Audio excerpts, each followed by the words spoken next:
been into fighting games for quite a while now, but the thing that truly made me fall in love with the genre was going to my very first tournament at EVO 2019. I didn't get very far, but the thrill of competition, the sense of community that was formed by talking and competing with fellow fighting game fans, and the hype moments that organically emerged from watching the best in the world do what they do best, all made for an experience that I knew I had to revisit every year from that point on. It's Goichi, your Dragon Ball FighterZ 2019 EVO champion!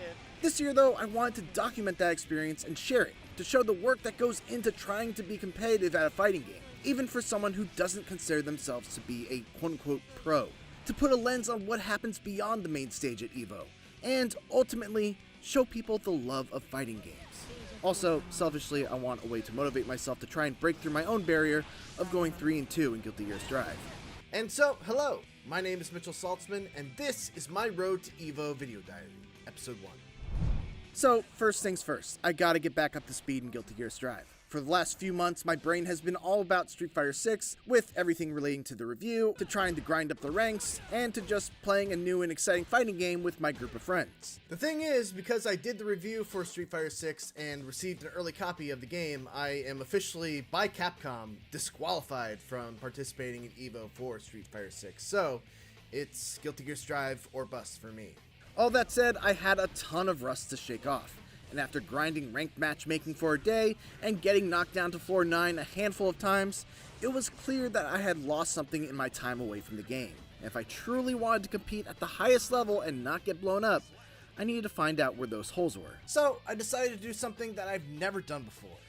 Get a coach. Enter Diaphone, one of my favorite fighting game content creators and a person that I credit massively with not just improving my own skill through his videos, but also my mentality. He was gracious enough to give me an hour of his time to review a handful of my matches, identify some weaknesses, and give me some pointers on how to correct them. And so, let's move on to the crux of this video. Here are 5 things I learned from a pro fighting game player. So I'd like to focus on some defensive situations once we go through all of this, because I think there's a few options you're not really using on defense. One of the first things that Diaphone noticed was that I wasn't making use of some of my best defensive options. Faultless defense, for example, is a defensive technique that creates a barrier that negates chip damage and pushes your opponent back slightly when they hit it, at the cost of some of your tension meter. Because I wasn't really using it at the right times or against the right moves, players were able to run pressure game plans that are just incredibly hard to stop. He also recommended that I incorporate more backdashes on defense. You don't want to do all the time, but it is good to do on occasion, right? Because a lot of people get lazy and they don't opt to select their safe jumps, or they mistime things, especially in a tournament setting, because let's be real, we flew out to Vegas, we might have jet lag, we might have lack of sleep, we might have all these other factors, we might be nervous, right? So in those kind of situations, backdash becomes better. What can I say? Backdashes have about 5 or 6 frames of invulnerability on their startup, and so they can very often completely avoid certain melee attacks that are either poorly timed or don't have very many active frames, as well as throws. They still get blown up by attacks with lengthy active frames, but if you have the right read, their reward is immense. Number 2, bursts earlier. In several of my matches against this chip, he successfully does what's called a burst bait on me, which is a combo designed to make me use my limited use get out of jail free card called a burst, only they're prepared to block it if the burst happens. It feels bad when you get burst baited. You waste your burst, you're in a position to get punished hard, and worst of all, you lose your entire burst gauge, making it so that you almost certainly won't get your burst back next round. Diaphone's recommendation was to use burst earlier as a general note, and to make sure that I'm using my burst against moves where the burst is guaranteed. If you bursted properly that match, you have had burst here, which means that you could have bursted like right here if you wanted. It means you could have bursted like whatever the follow-up was before you got wall broken. Like you could have bursted before you got the 50. By using the burst earlier, I get it back sooner, take less damage from the combo, and reduce the likelihood of getting burst baited. The exception to this is in the final round of the match, since there's no getting your burst back after that. How many Geo drill kicks 236K were done in those 5 matches? I don't think that many. Did I do a lot? 0. 0? Yeah, okay. 0. Yeah, I feel like I didn't do very many. This was a very character-specific note, but Diaphone noticed that I wasn't using Giovanna's Travao special move, which most people just call drill because of its visual similarity to Cammy's cannon drill in Street Fighter. It's a move that I've always viewed as very risky, because of its long startup and its vulnerability to every character's universal anti-air attack, 6P. But it's an incredibly useful move for my character Giovanna, as it gets her in the range she wants to be in, crushes through projectiles, and crucially, leaves her at a +4 frame advantage on block, allowing me to take my turn back and threaten with either a block string or a dash-up throw. There's a good rule of thumb. Justin Wong always had this rule, and I've always like stuck by it myself, which is always assume your opponent's an idiot until they prove otherwise, right? And I think with Geo, that means doing 236K in pressure and in neutral and seeing if they can deal with it, right? And unless you actually do it, then you won't know for sure if they can actually deal with it. Number 4, option selects on safe jumps. Okay, so we're getting into some deeper fighting game terminology here, so I'm going to do my best to explain it. A key part of Giovanna's game plan is utilizing what's known as safe jumps to continue her pressure after a knockdown. Basically, it's a move that's specifically timed so that if an opponent just blocks when they get up, I will hit their block as normal and can continue my pressure. But if the opponent tries to use an invincible reversal, like an overdrive or a Dragon Punch style move, I will hit the ground in time to block it. What I always thought was a weakness of this technique was that people could backdash on wake up to avoid blocking the safe jump and then punish me before I was able to do anything about it. But Diaphone taught me an option select that would cover backdashes, making it so that I didn't have to do weird and risky reads, like safe jumping in and then backdashing out. But basically what I'm doing, I'm pressing JH and then I'm pressing S. So it looks like this. You see how this comes out if I whiff a normal? But if you just block, nothing happens, right? Like the S doesn't come out. Okay, there we go. That you did it, but it is 2S, but that still works, right? One final thing that Diaphone was able to pick up from watching my replays is that my opponents were pretty disrespectful on defense. They would mash out of my block strings or find spots to either backdash or jump to escape. To that end, he brought up the concept of layering my offense, which in fighting game terms basically means that you start off with the option that has the highest success rate of beating common defensive options. And if your opponent shows that they can respond correctly to that layer, then you move on to layer 2, then layer 3, etc. So like, in my opinion, layer 1 should always be something that like beats the majority of like nutty shit opponents want to do, right? So something like a 5S and the 2S will beat like all the jumping and the mashing throw that the May player was doing, as opposed to going for like a backdash, like a dash forward, dash back, or jump in, backdash, that sort of thing, which is like designed to beat specific options, but it loses to most options, if that makes sense.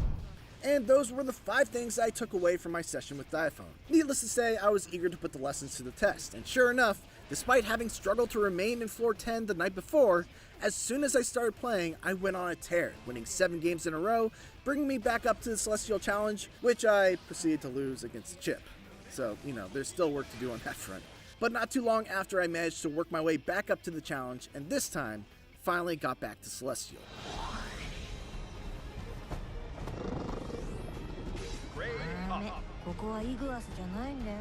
Of course, I had to ask Diaphone to give me his honest thoughts on my chances of accomplishing my goal of getting out of pools at EVO.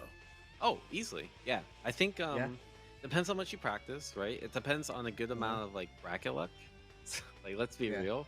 Like, you could play like, you could get 2 DQs and then you could play against like 2 people that just play this game casually, and then you already beat people, right? So, I'm not gonna lie, some of it's gonna come down to luck. But I think if you play your cards right, you practice, and you get everything well defined, I think you can make it out of your pool at EVO. My next step, as Diaphone suggested, is to enter an online tournament to get some tourney level experience under my belt, and that's what I'll be covering next week in this Road to EVO diary. Till then, thanks for watching, and I'll see you next time.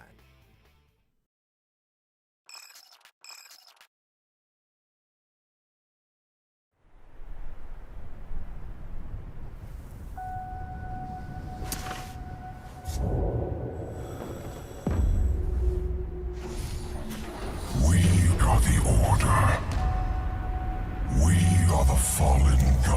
gods. But we rise again. The time of redemption is here. The time to choose. You either join us, or you run. I was built to run.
Witness the results of my training.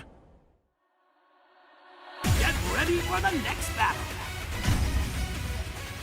Tekken 8. New challenger. Raven.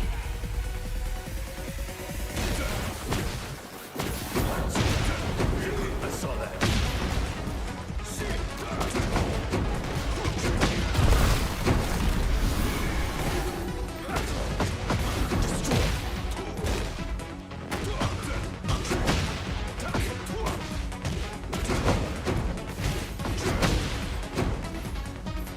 Non c'è spazio per i dilettanti. It's not over yet.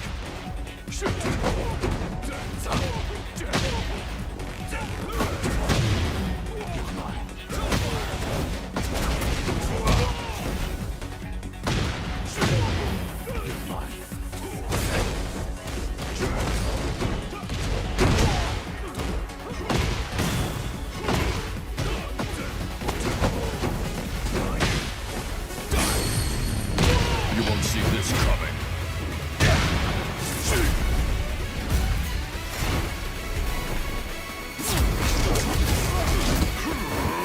Go to hell. Nothing personal. My ninjutsu has evolved to a new level.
Dead or alive, you are coming with me. When you think of RoboCop, you think of a one-man tank, a heavily armed and armored dealer of justice who patrols the streets of Detroit while walking really slowly. Honestly, it's a surprise he ever makes it to the scene of a crime on time, given the pace he ambles along. It's even more of a surprise that RoboCop's methodical movement from the movies has made it into Rogue City, which is a first-person shooter, a genre traditionally dominated by games where speed and agility are key. To find out more about how RoboCop's tanky movements have been adapted to suit a video game, we spoke to RoboCop Rogue City's game director, Piotr Latocha, to discuss how Teon has designed an FPS that walks when others run.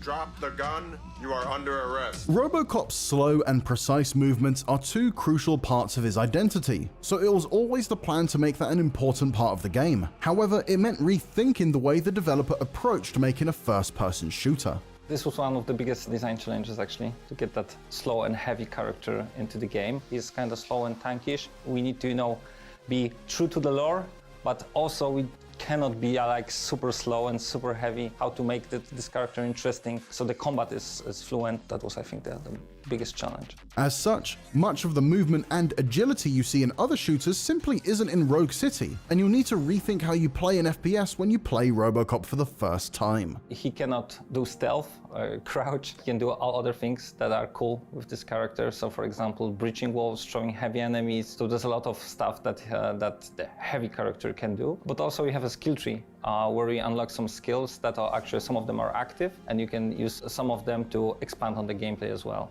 Skill points are earned by completing quests and scanning objects scattered around Detroit as you work through the story, and can be spent upgrading RoboCop's many abilities. Rogue City bridges the gap between RoboCop 2 and 3, so RoboCop is already an established member of the Detroit Police Department and is kitted out with several abilities available from the outset. Some are lifted straight from the films, such as aiming down sights to scan and pinpoint the whereabouts of nearby hostiles, but there are others that have been introduced for the game. There's slow motion, which obviously slows down time for a few seconds, giving you the edge when it comes to aiming at enemies. There's dash too, which gives a temporary speed boost, although still feels very much in keeping with the slow pace of the action. Not running, but moving faster. So if you move faster into the enemies, they fall down. You can also use it to your advantage that they are knocked down. They're not dead, but knocked down, then you can finish them off. There are other abilities too. Shockwave works basically like a police flashbang, so you can stun the enemies, but at the end, if you upgrade it till the very end, it's deadly actually. So if you stun the enemies, they will fall down dead. While some of these abilities stray from RoboCop's original blueprint in the movies, they don't feel out of place for the souped-up cyborg. One element that's completely authentic to the movies is RoboCop's Auto 9 machine pistol, which he uses throughout the story. It's a powerful weapon, even at the beginning, but there are plenty of upgrades to unlock as you progress. It was actually one of the challenges because we wanted to keep the player using that Auto 9 because it's the iconic weapon, it's something that RoboCop does, so he uses it a lot.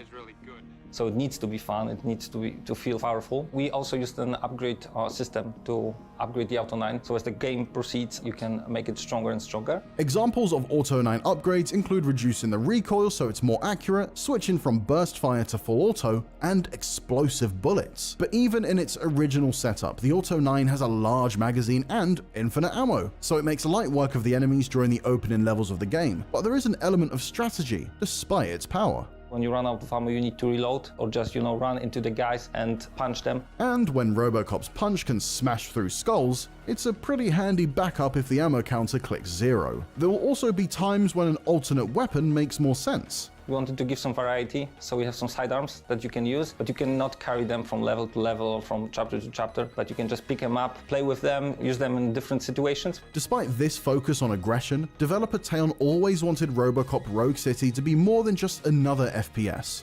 This was actually really important to us, that it's not only an FPS shooter, but it's much more than that, and we wanted to build on the RPG elements, so for example like dialogue choices, dialogue trees, and those skills actually help you to solve some things in different ways. Psychology sometimes lets you talk someone to do something without using violence, or you can use skills like, for example, engineering can help you to also unlock a dialogue option that will help you talk out someone to do something. It seems there is still a man behind the mask then, and that RoboCop Rogue City will require you to use your brains as much as the trigger finger. Well, almost. You need to be taught some manners.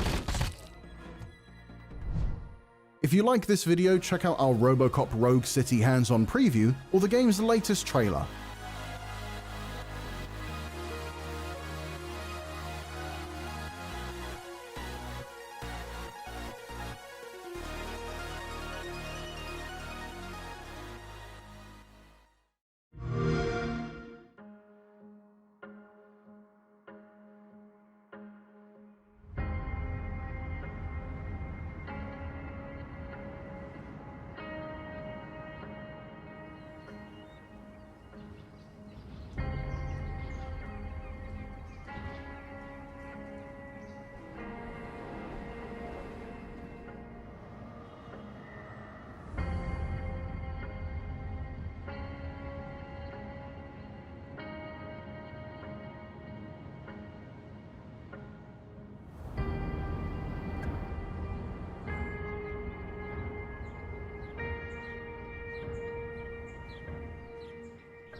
Play it day one with Game Pass.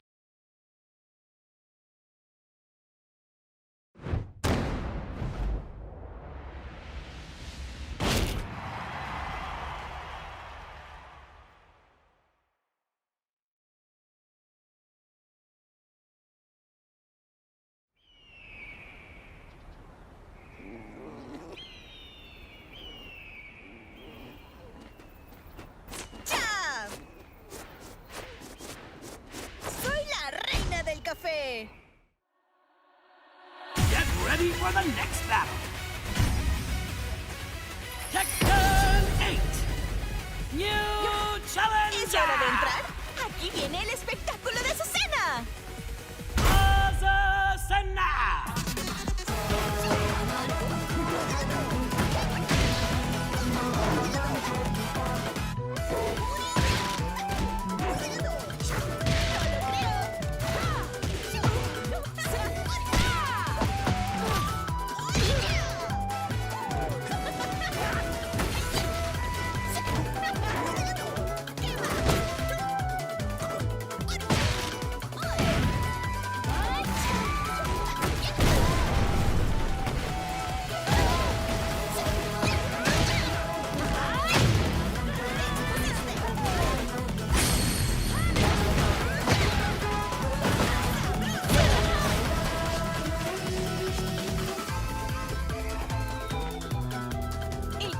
Bebida número 1 en el mundo. Je te prouverai que le thé est supérieur.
of competitive culture in the arcade. So people from our generation will instantly recognize that and feel nostalgic.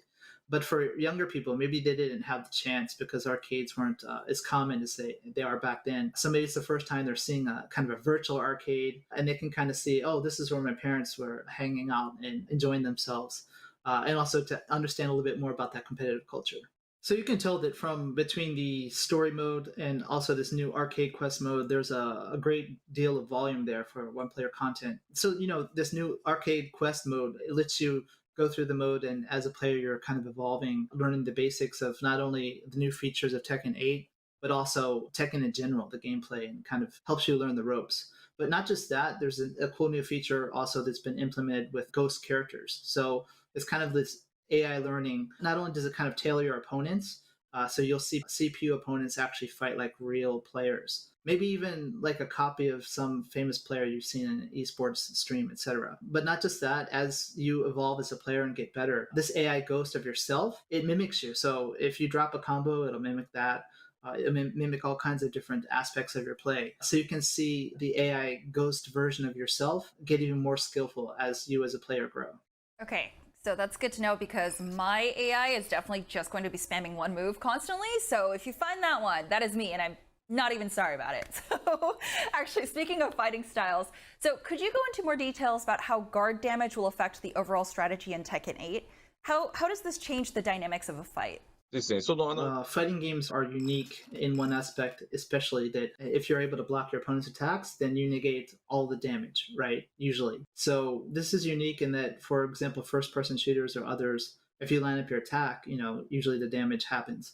So this time the key concept for Tekken 8 is aggressiveness, right? So in order to kind of enhance this experience, one of the new mechanics is certain attacks will deal kind of recoverable damage to your opponent. So this kind of alleviates the instance where you see two people going back and forth and they're unable to kind of break out of that match, right? So this is supposed to kind of foster players to make them want to go on the offense and to rush down their opponent. So this is what we call the chip damage when you deal the damage while they're blocking, right? And also this can be recovered by doing various different actions. So there is a way to alleviate that, but it is designed to make the game more aggressive. So speaking of unique elements within fighting games, what inspired the development team to create the brand new Heat system and revised Rage system? And how did you ensure it would resonate with longtime fans? With fighting games, it's quite interesting that to us, each installment of Tekken is quite different with the different changes we've made to the battle systems. And we feel that players feel the same way who are actually following the games closely. But for people who aren't into fighting games, a lot of times just because the perspective of the screen from a sideways view looks the same, they'll be like, oh, fighting games haven't changed in how many years. That's not the case, we think. Especially this time with the Heat system, it's designed for aggressive gameplay like we were saying, and it does many things. One of the main things is the inspiration was if you're watching some kind of martial arts match and you see maybe there's back and forth and there's no big moments, but then all of a sudden a certain punch will land and then the outcome of the match changes drastically, right? So that was kind of the thing that we were going after for the Heat system this time around, to create those kind of iconic moments within a match, not just for the people playing, but for the people who are spectating. And granted, the overall feedback we've gotten from both the CAT and then the closed test we did recently, it seems like overall the players really liked that new change and it felt new. We did get a lot of useful feedback, so we will be fine-tuning the game and changing it a bit after that, though.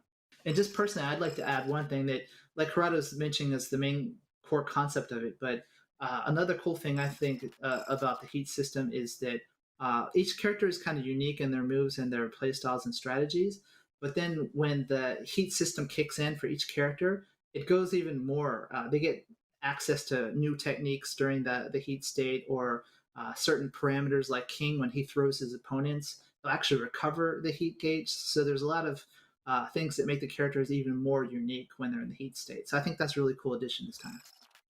That's so cool. I can't believe you wanted to add more characters on top of all of that. That's actually crazy. I mean, this is going to be great. And players don't have to wait too long, right? When actually does this game drop? It's coming January 26, 2024. Awesome. You heard it here. Thank you so much for speaking with us today. The Tekken 8 hits PC, PS5, and Xbox next year, and we'll be covering every hard-hitting moment right here on IGN as we count down for the days for it.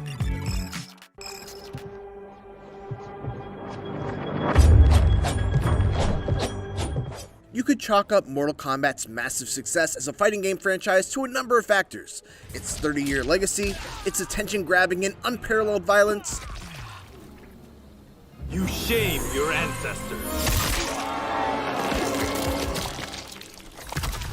Its beloved roster of characters, its deep fighting mechanics, the list just goes on and on. But I'd argue that one of the most important elements of Mortal Kombat's success, especially since Mortal Kombat 9, has been its single-player offerings, which is one thing that we haven't really seen out of the upcoming Mortal Kombat 1.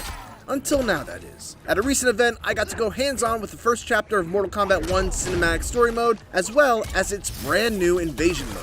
My early impressions are that NetherRealm doesn't seem to be loosening its grip on the crown as the king of fighting game single-player modes just yet. That is amazing. Mortal Kombat 1's premise of it being a complete timeline reset with Liu Kang being the architect of its creation leads to an unusual start to an MK story. There's initially no conflict. After a very cool and intriguing encounter between two returning faces that I don't want to spoil for you here, the first chapter follows Kung Lao, who is now a farmer that works the field with his friend, Raiden, who is notably not a thunder god and now wears an appropriate hat for his profession. After a friendly competition in the field, the two head inside a tea house where they're greeted by Smoke of the Lin Kuei. Turns out the owner of the tea house owes the Lin Kuei some money, and Smoke is there to collect. What follows is what you'd expect to have a Mortal Kombat story mode. A series of battles that tell the story of this particular conflict, with Sub-Zero and Scorpion all jumping into the mix to fight against Kung Lao and Raiden as well. What's notable here is that Kung Lao doesn't yet have his bladed hat, and thus does not have full access to his usual moveset. Likewise, Raiden has not awakened his lightning powers either, so his cameo only has one move that you're able to call upon as an assist. Beyond that though, NetherRealm definitely seems to be continuing with its if it ain't broke, don't fix it philosophy for the main story mode, which is hard to blame them for, even though I do wish that these chapters could get some optional character-specific tutorials, so I wouldn't have to go into each of them completely in the dark when it comes to what the character can actually do. In what is a surprising turn for the series, Mortal Kombat 1 is doing away with the Crypt mode that has been a staple in the series ever since 2002's Mortal Kombat Deadly Alliance. In its place is a new single-player mode called Invasions that combines the rewards of the Crypt with the wacky-themed battles of MK11's Towers of Time, and presents it all like a Mortal Kombat themed board game. While there are no dice rolls to determine how many spaces you move, every space on the board houses some kind of themed event. The first board is themed around Johnny Cage's mansion, Casa del Cage. So when you stop on the first space, you'll need to fight against a Baraka that's apparently stolen the key to the front door.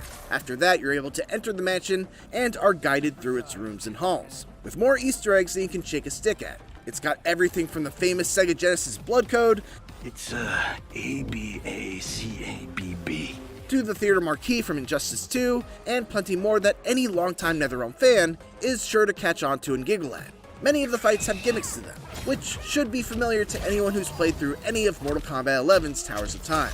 In one, portals open up and have freezing ice balls teleport in and slowly home in on me. In another, purple zones appear and increase gravity, making it impossible to jump in or use juggle combos. Sometimes they're not fights at all. One encounter was a survival challenge that demanded I avoid a series of energy balls by leaping over and ducking under them. There are a couple of other factors at play as well that serve to deepen the mechanics. There's an elemental damage system at play, where if you use a character that has the element of fire, they'll deal more damage to an enemy aligned with the ice element, for example. Those aforementioned energy balls in the survival challenge will do less damage to you if you're an energy type character.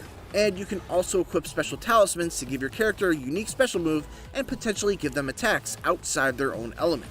What I really liked about the Invasion mode is that there's a sense of progression that you never really got with the Towers mode of previous games. You're leveling up your characters and adding stats to better handle increasingly difficult missions, you're constantly unlocking new items for both within the mode and outside of it after every encounter you clear, and there's a great sense of completion when you finally get to the end of a board and are able to move on to the next one. Similar to Crypt, you'll also occasionally find portals that each contain some sort of unlockable cosmetic. These boards are also refreshed seasonally, with a new story being added every season. The The story for the first season focuses on the tragedy of Scorpion and how a version of Hanzo Hasashi has been going through timeline after timeline trying to find one where his wife, Harumi, had avoided being killed, only to find that only one such timeline existed, the timeline of MK1, where Harumi is alive and well, but also happily in the arms of Kuai Liang. And so this season's boards will all center around Scorpion's rage and his vow to burn this timeline down. It's a pretty cool setup for a what-if style story, and it's definitely enough motivation for me to see things through to the end once Mortal Kombat 1 comes out on September 19th for PlayStation 5, Xbox Series X and S, and PC.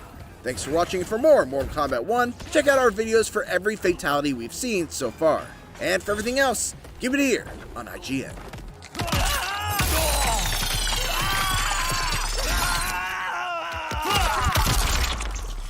Fatality. Kung Lao wins.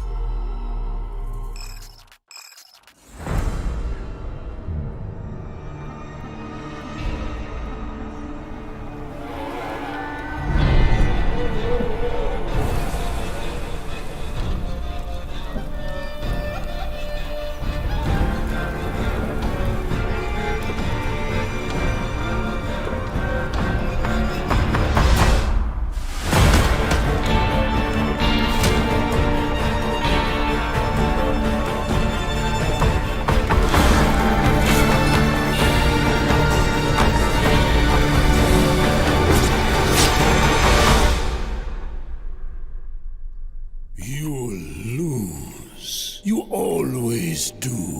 Your own damned arrogance will bring your downfall.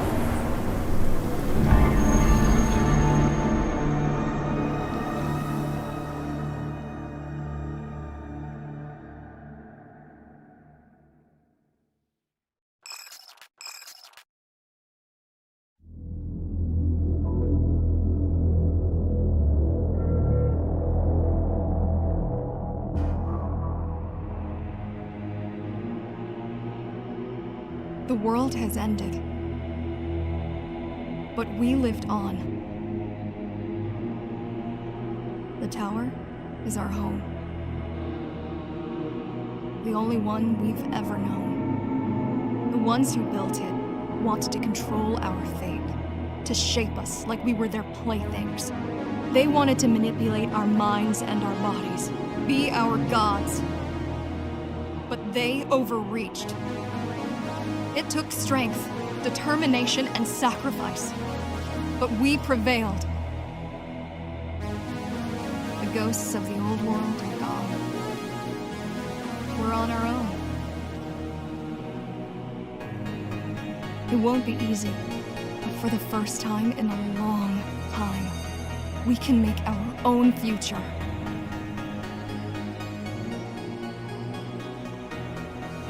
Little by little, step by step, we'll find our way. And we all have one man to thank for it. The man who faced his own creators and proved them wrong. If you destroy me, the remaining Cybervoid system will shut down. You won't survive without them.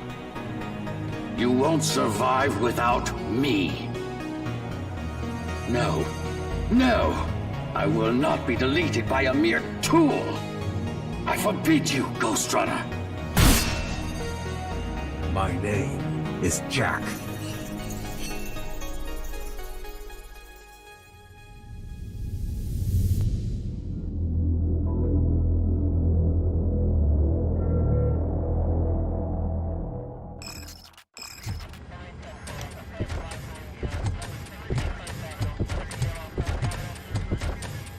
Oh, look at that. One of the cops was actually bothered to show up. No need, SWAT's got it covered. What is the situation? Vultures came up with the great idea of robbing the OCP bank. They've got hostages, and they claim there's a bomb. They must be crazy to think that OCP will just let them leave with their money. Was there any sighting of Spike? Not yet. But I'm sure they wouldn't pull such a stunt without their leader. What is the plan? Let me make this clear. It's SWAT's plan. You're no part of it. Then you are going to need a new plan.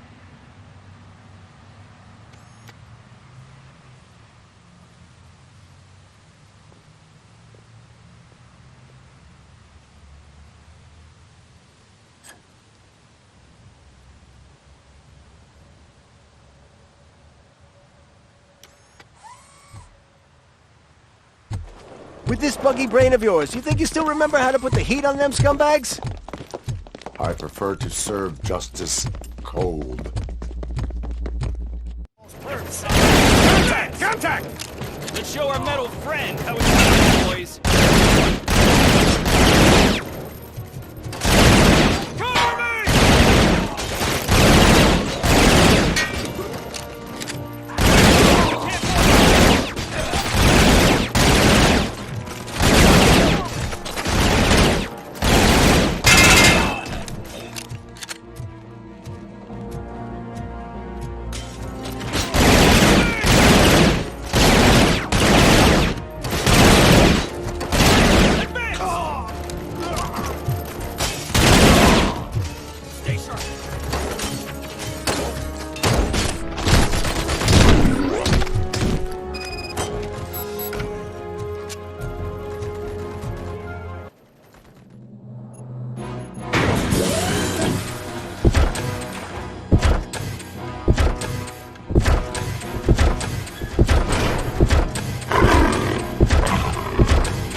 Please put down your weapon.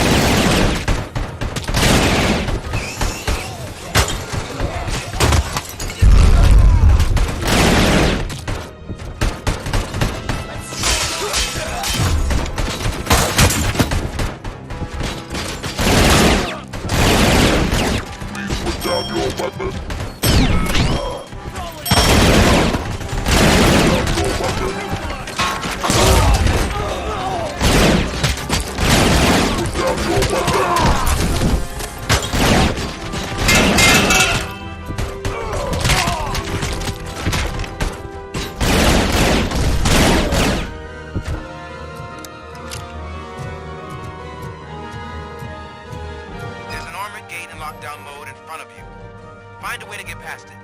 Try finding the weakest spot in the wall around the gate and breach through.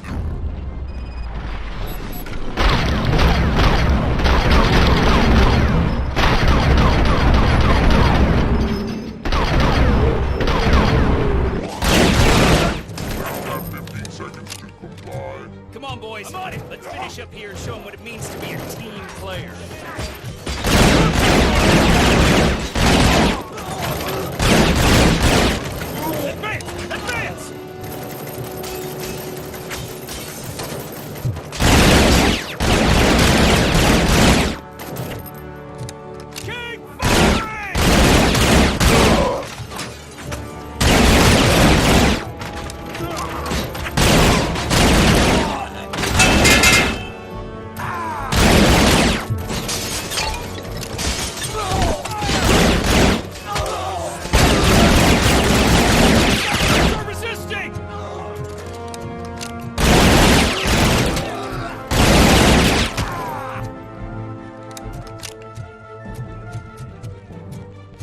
Don't act like you're all that impressive. With all that fancy tech, a brick would know how to shoot.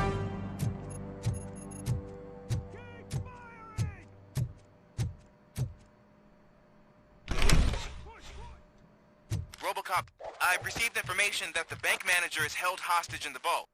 Where exactly is it? Find the manager's office, and we'll go from there. It's at the far end of the office area. Your presence here is unauthorized. So is depriving thousands of people of a roof over their heads. But OCP doesn't seem to mind that. Explain. Delta City. A heaven on earth that OCP plans to build in place of old Detroit? A city of the future where there is no crime or poverty. Do you believe the commercials? I am working on the no crime part. Then OCP may become the object of your attention soon. In order to create Delta City, OCP must first get rid of people who live in old Detroit. Now that's a topic I'd rather do a story on than you glitching. OCP offered these people investment in the project. The value of their property would cover the cost of entering the business. The later gains will far outweigh the cost, supposedly. You do not believe that. It's OCP. There must be a catch, and I think I found it. The documents say something about additional costs. I believe that's a loophole that OCP placed in order to scam people out of their homes. That is only suspicion. And I need time to prove that my suspicion is true. Time and some of these documents I found. If you detain me, the SWAT jerks will requisition them. You can go, but if you continue to disobey the law, you will be detained. Maybe I should have treated you more like a police officer than OCP's property. Anyway, the city owes you. And I owe you too.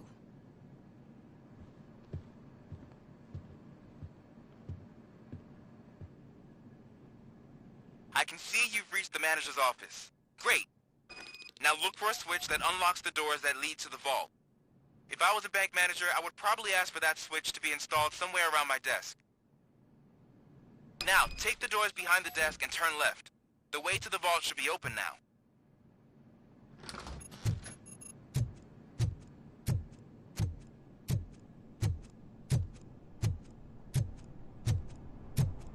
I will not contribute to depriving my grateful employer of his hard-earned savings. We're opening this vault with or without your help, you old nut job.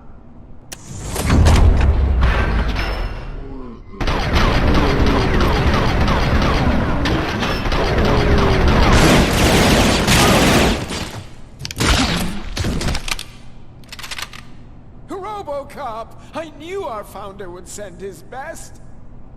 We're not done yet. Mr. Becker, you're still alive. I only played dead so I didn't end up like you, with a bomb strapped to my body. RoboCop, you have to defuse it. The explosion could cause the company enormous losses. I need the support of a combat engineer. I saw that Orpheus kid playing puzzle games on his breaks. Ask him for help. I'll be watching you. From a safe distance. Officer Washington, I am looking at a ticking bomb. A bomb? Okay, I'm passing you through to the bomb squad. There is no time. I will need your help to defuse it. Gosh, I mean, I'll do my best, but just give me a moment. First aid, kidnapping... Are you looking for a bomb defusing chapter in the police manual? Found it! First rule, call qualified personnel. Oh, no. Okay, tell me what you see.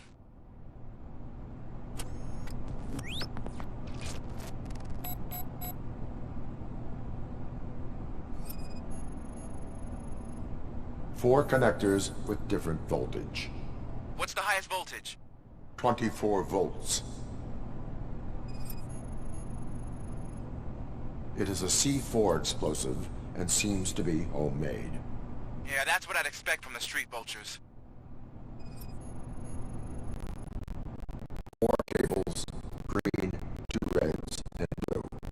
4 cables? Got it. Cables lead to the fuse. Does the fuse appear to be electronic? Affirmative. Okay, so they used this kind of bomb before. According to the diagram, you should detach 3 cables. Start from the one with the highest voltage, then proceed down one at a time to the one with the lowest voltage. There are 2 different color 12-volt cables.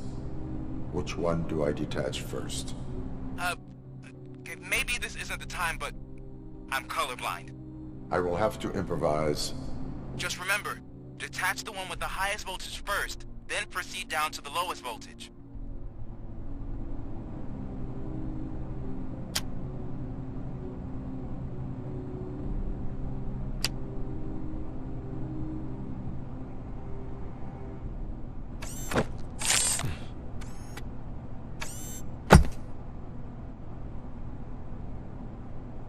It was just a minor incident.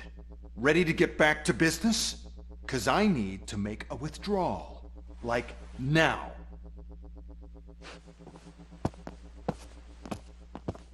Well, I should really check upstairs. Nonsense. This is OCP. Money comes first. Now, open the vault. There you go, sir. Great. Now out of my way.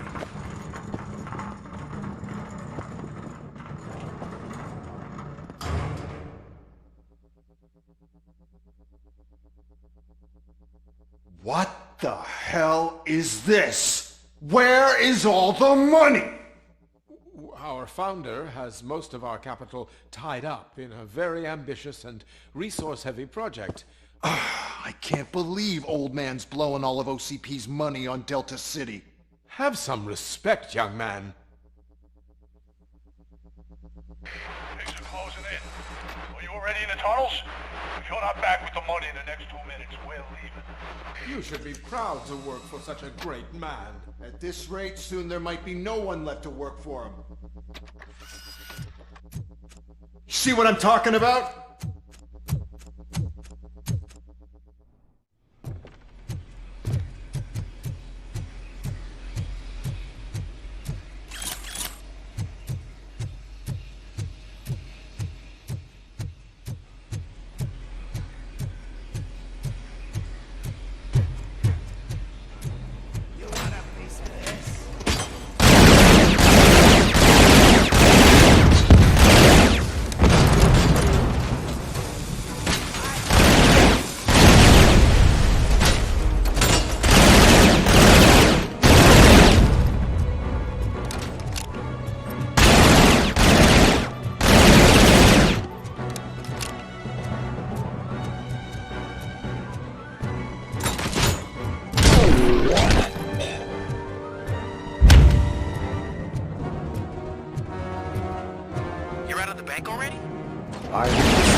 I have followed them into a tunnel.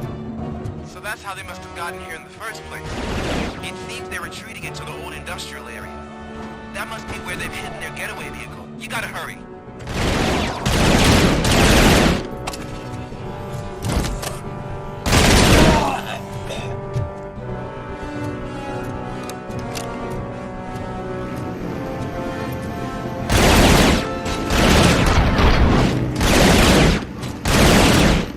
There's a deserted warehouse nearby.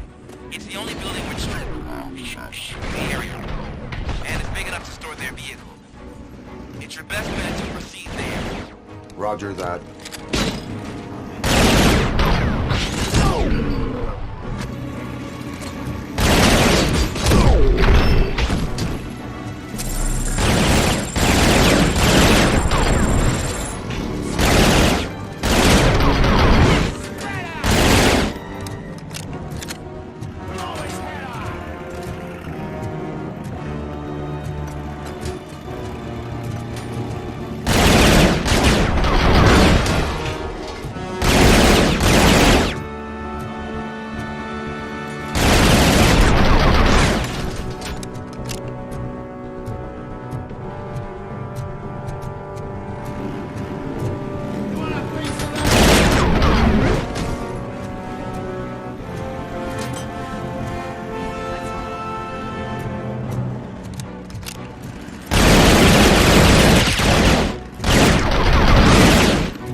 How many lies would you tell?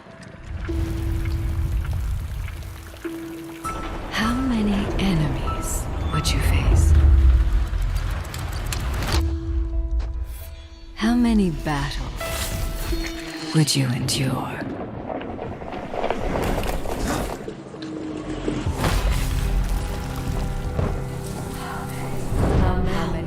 How many victories?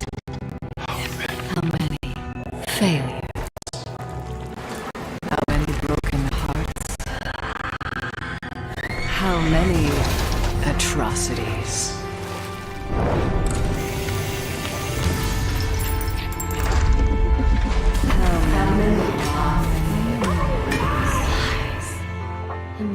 How many lies would you tell? To be human.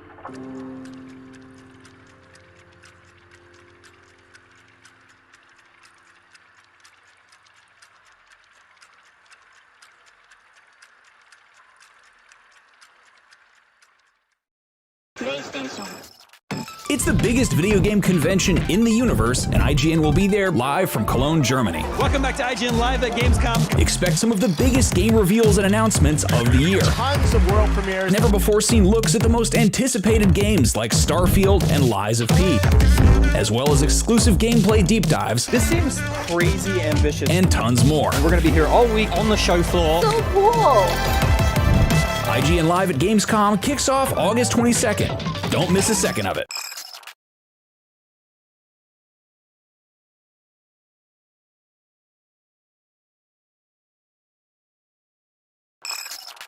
Day 2 of Gamescom Studio is here.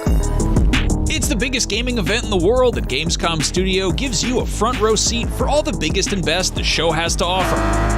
Coming up today, brand new gameplay and deep dives into the hottest upcoming games. We'll be getting hands-on with Mortal Kombat 1 and Cyberpunk 2077 Phantom Liberty. We'll be getting hands-on with RoboCop Rogue City.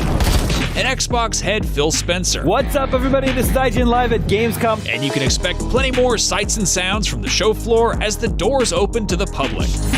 So sit back, relax, and prepare yourself because Day 2 of Gamescom Studio live on IGN kicks off right now.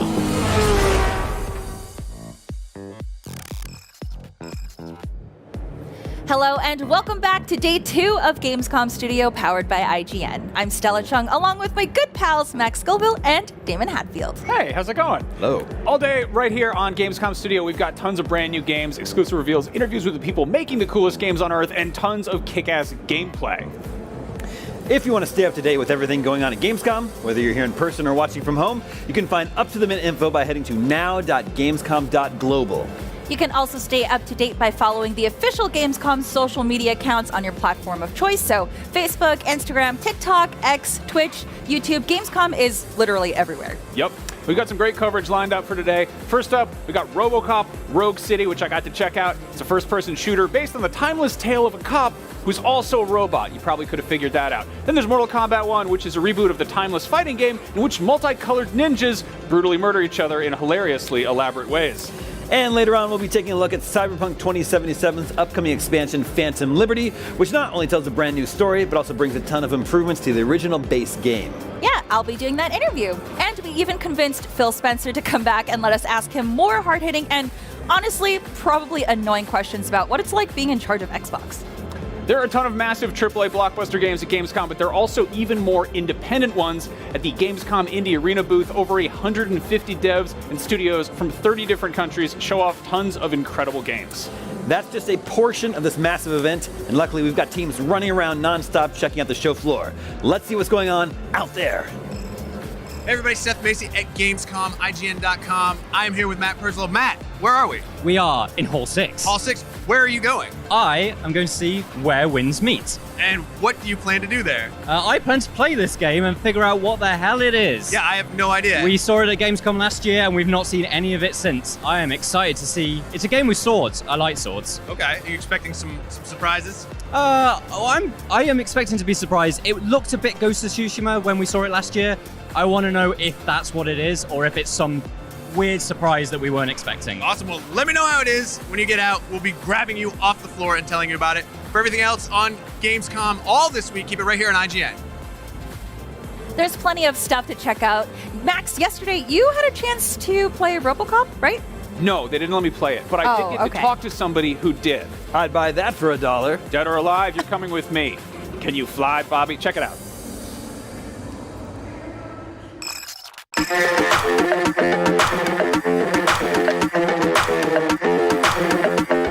Hey everybody, Max Scoville here. We are at Gamescom 2023, and I'm with my esteemed colleague Alex Simmons, who just got a chance to play RoboCop Rogue City. What did you make of it? It's a RoboCop game, but is it fun? Slow is the main thing. Like, RoboCop is super methodical in how he moves. He doesn't run about like you would normally do in a shooter. He doesn't really use cover like you would normally do in a shooter. He's a bullet sponge that just walks into the middle of the firefight, gets shot from every direction, but equally, he's RoboCop, so he dishes out loads of death, I guess. It seemed, I got to watch you play a bit. It seemed good on a lot of levels, but I do have some questions and some hesitation. He's got his iconic sidearm, which is an awesome gun. Can you use other guns? So you can. The Auto 9 is his main weapon, and you can upgrade it a lot to have armor-piercing, explosives, etc. But you can pick up grenade launchers, and you can pick up other weapons. But frankly, I didn't have to. Like, we played a new level of the game, which is very much combat-focused. It's about a third of the way into the game, and throughout 15 minutes, I think I died once. And that was my own mistake because I forgot to pick up a battery, which is the health pack in the game. And so it's almost like RoboCop is invincible. And if you've got this great gun, why do you need a grenade launcher? Yeah, it's sort of I don't know, it's a little bit of a quandary there. Now, something that strikes me as interesting is this is also adding some like crime-solving elements, some puzzle elements, some branching narrative elements. Can you talk about those a little bit? So they hinted at it, but they've not really shown exactly what it means. There's one part in this level where you find a perpetrator and you give them a choice. You can either show your empathy side, your human side, and let them off with a caution, or you can be RoboCop, give them a ticket. Now, the dev has hinted that has much bigger implications later in the game, to the point where it affects endgame. But for me, all I saw was somebody being just a little bit hacked off with me, a few swear words, and off they went. Now, this is the same studio that did Terminator Resistance, which, again, was a thing that could have probably just been a straightforward shooter, but it had a bunch of surprisingly ambitious RPG elements. Yeah. That had romance options, very, very sexy ones. A lot of people don't even know that. I feel like they're kind of taking a similar approach here. There was a whole bomb defusal sequence, which was felt like almost a Resident Evil puzzle. It's super simple. It is like, which wire is the one to cut before it blows your face off. And again, they've hinted that there's way more stuff like that. This was combat, and there's going to be a lot more investigation. RoboCop's not really known for his investigation. It's dead or alive, you're coming with me. But apparently he does go out there, he looks for clues, evidence. I've not seen any of that, unfortunately. Mm-hmm. No, it's sort of quizzical. This game is supposedly coming out very, very soon, so I'm skeptical, but kind of curious at the same time. It's also an Unreal 5 game. It's one of the first sort of wave of, more advanced, more polished games that come out. What was your takeaway on sort of the technical side of it? So it looks gorgeous, and obviously RoboCop himself is super pristine. You can't fault that side of it at all. Even when he's going through the mission and he's shooting stuff, the destruction looks great. It's got that 80s jank, and I don't know if that's on purpose or whether it's just how the game is developed, but it feels authentic. Because the dialogue, even that, is super cheesy. There was one instance where you shot a guy in the crotch and his animation falling over was excessively drawn out, and I was like, that's some Verhoeven stuff right there. That's spot on. Well, I would buy that for $1. Yeah, I would buy that for $1. I was really impressed. Also, the destruction physics were really cool.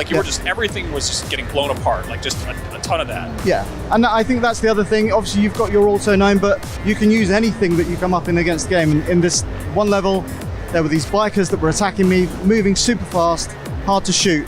But being RoboCop, you can just pick up a dustbin, throw it at them, knock it off their bike, and then when they're off, you can then pick up the bike and then throw the bikes at the bikes. That's the part that got me kind of interested. Because I think, it's RoboCop has his strengths, literally and otherwise, and his weaknesses. And again, the sort of the plotting approach is, it's tank controls, Yeah. He is kind of tanky, and it's Now they mentioned, I think you can pick up other weapons. You mentioned the grenade launcher. Yeah. I feel like he does get the big 50 cal sniper rifle at some point in the movies, right? And yes. And then at one point you do fight the guys that have got that. There was one bit where you go into a room where there are snipers, grenade launchers, and people with massive machine guns. You can go and pick them up, and you can use them if you want. But again, the Auto 9 was so powerful. I was like, hey, I'll just stick with this. It's interesting. I'm curious to see where this goes exactly. Did they talk about lore at all, like where it takes place in the timeline? So it takes place directly after RoboCop 2 and before 3. In terms of story, all we know so far is that obviously Rogue City is overthrown by these street vultures, which is this gang, and obviously there is this friction between OCP and RoboCop. Like, you go up against OCP in a lot of the levels, and if you do well, you get bonus points to go towards XP. If you don't, well, you're just going to be lowly Robo. Interesting. Now, there's one mechanic that I thought was very, very authentic, where he could bust through walls and do sort of a breach mechanic. Yeah. Can you talk about that a little bit? Did that feel good? That's one of those ones you kind of need to do it yourself. Of course, but it's exactly like, I guess it's the same thing that you would see in Call of Duty. You bust through a wall, everything goes into slow motion, you pop out the pistol, and then headshots all around. Yeah, it feels great. And I'd like to see more of that. I think that ultimately that was my takeaway. I kind of like what I've seen so far, or it's got me interested, but I want to see all the other stuff that's being spoken about. I want to see the investigation side. I want to see the differences that those choices make. And hopefully that will be in the next thing that we see. Yeah, well, one way or the other, RoboCop Rogue City is coming out sooner than later, which is kind of shocking. Would you buy it for $1? We'll kind of have to wait and see, but we've got lots more coverage coming out of Gamescom, so stick around. This fall, Mortal Kombat 1 returns with the same blood-soaked, bone-crunching action we've come to expect from the series, but it's also got some new tricks up its sleeve.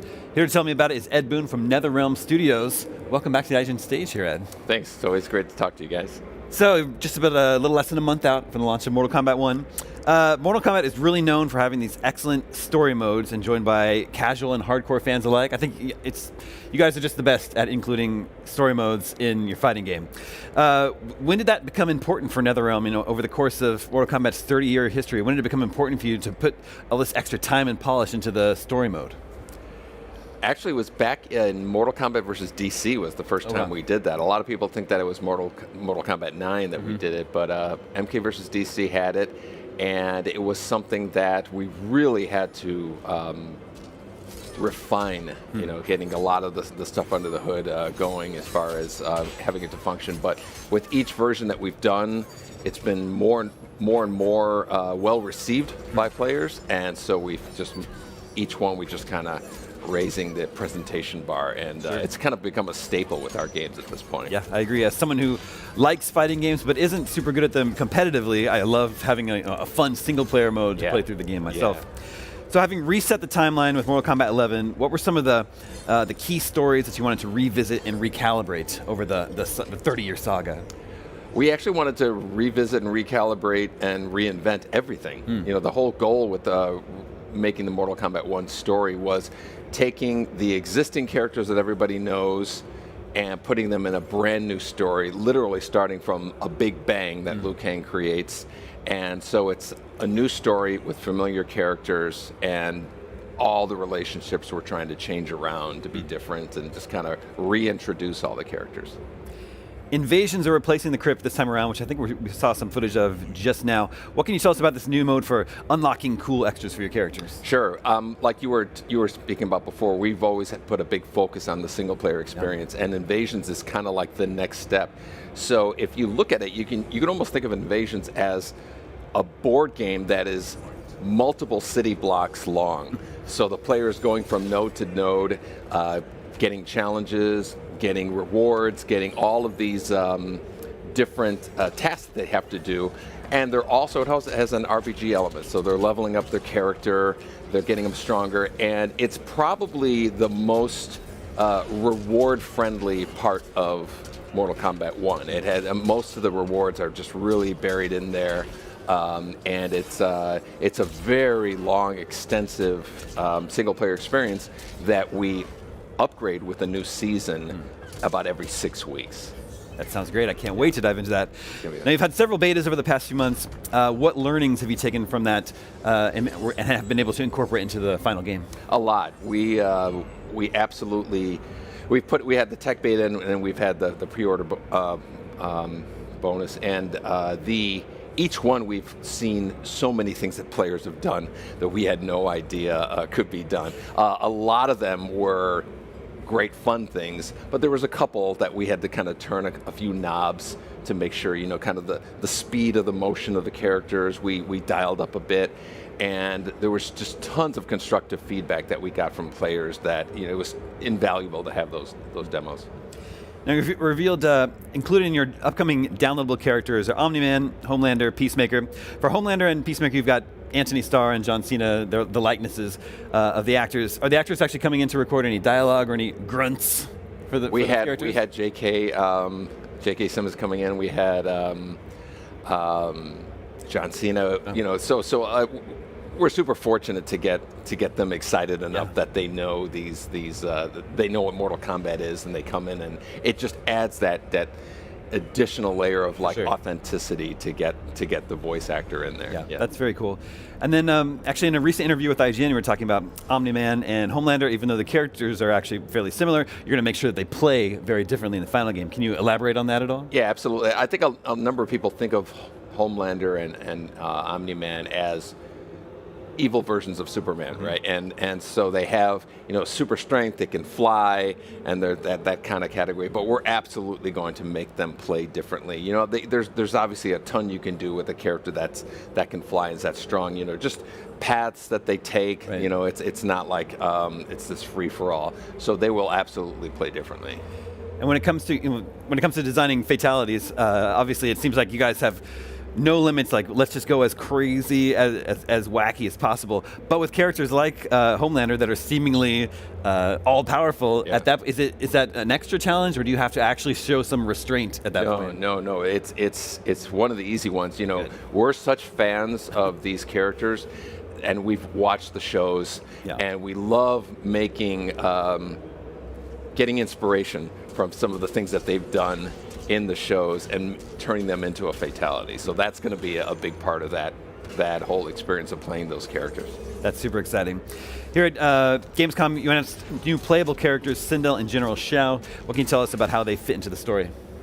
Oh, well, they, in Mortal Kombat 11, we presented them like they were married, right?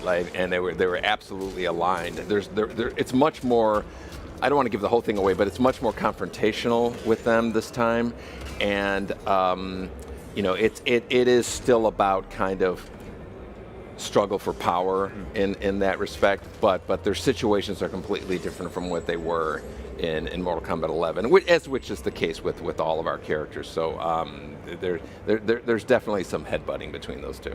And then you also revealed two new cameo characters, Motaro and Shujinko. That's right. How do you make the decisions? Okay, this is going to be a playable character. This one's cameo. This one's going to be both. How do those talks play out? A lot of it is a character like Motaro. He'd be hard to control. As we had him playable, or we had him as a boss in Mortal Kombat 3, and it's a character that is fun to see, but because of their shape, makes for a better cameo than he would a main roster fighter. And as far as Shujinko is concerned, Shujinko is part of the 3D era characters that we're really making an effort to bring back. And since he isn't part of the story, we put him into the cameo roster, and which is the cameo roster in general. Most of them are unrelated to the story, so those are the novelties that we add. So characters that you haven't seen in a long time are just making these kind of cameo appearances. Last question. With less than a month to go before Mortal Kombat 1, what's the one thing you're most excited about for players to discover with this game? For me, it's the cameo fighters, but there's a ton of new things. The invasions is going to be a lot of fun. There's a lot of secrets in there. This is Mortal Kombat. That's a big part of what we consider its signature is these secrets. But there's so much single player experience. More than we've ever put in a big game. To me, the cameo fighters is going to be what's really going to let players come up with new ideas, express themselves with combining their favorite fighter, and it's the mixing and matching of these main cameo fighters that I think is going to be the kind of like the sandbox that everybody's going to be playing in. I'm super excited. Ed, thank you so much for coming by the IGN stage. Thanks for having me. Mortal Kombat 1 hits PS5, Xbox Series, PC, and Nintendo Switch September 19th. There's lots more Gamescom Studios still to come right here on IGN.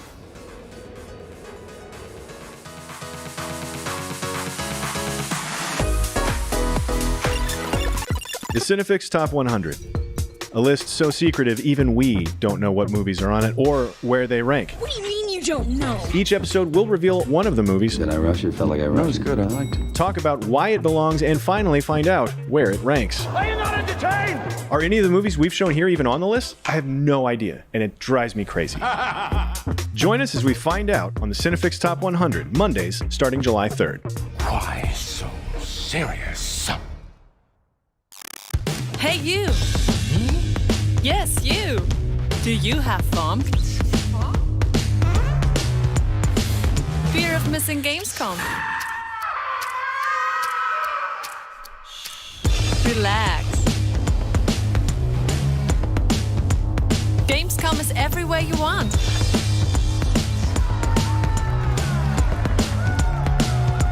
Gamescom now. Register now.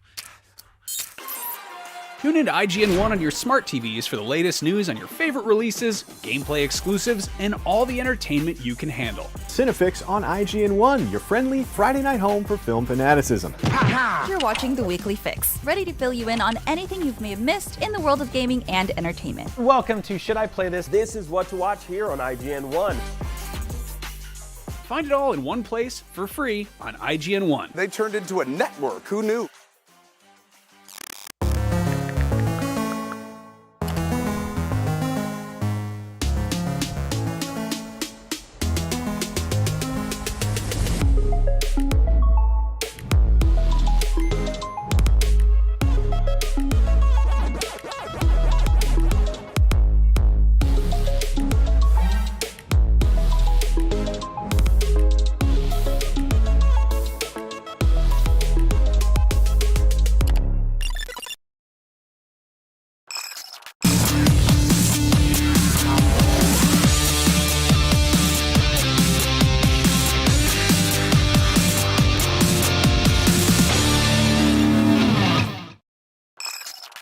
Hey everybody, Seth Macy here for IGN. I'm at Cities in the Sky here at Gamescom.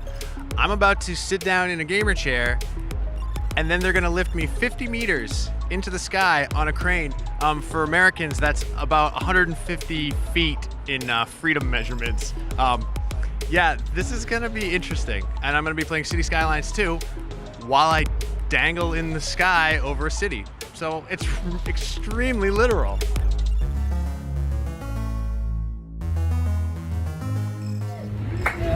Yeah, here we go. We're going into the sky.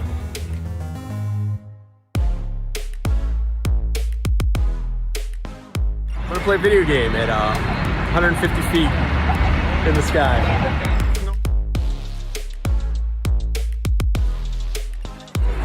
It's normal. It's just a normal thing. It's just a normal day. Wow, there's still more. We're still going up more. I think we've come to a stop. All right, let's take a look.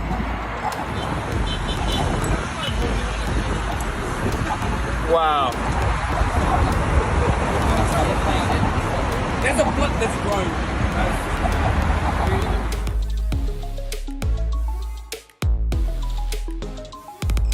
Okay, right now we're spinning around, and I tend to get a little motion sick when I'm reading things and I'm also moving.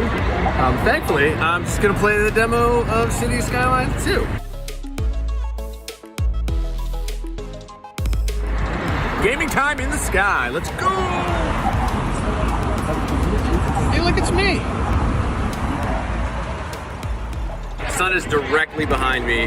This is the Dom. What's up, Dom? So it's kind of hard for me to see my screen. So I'm just gonna I guess I'm just gonna enjoy the fact that I'm 150 feet up in the sky on a beautiful day in Cologne.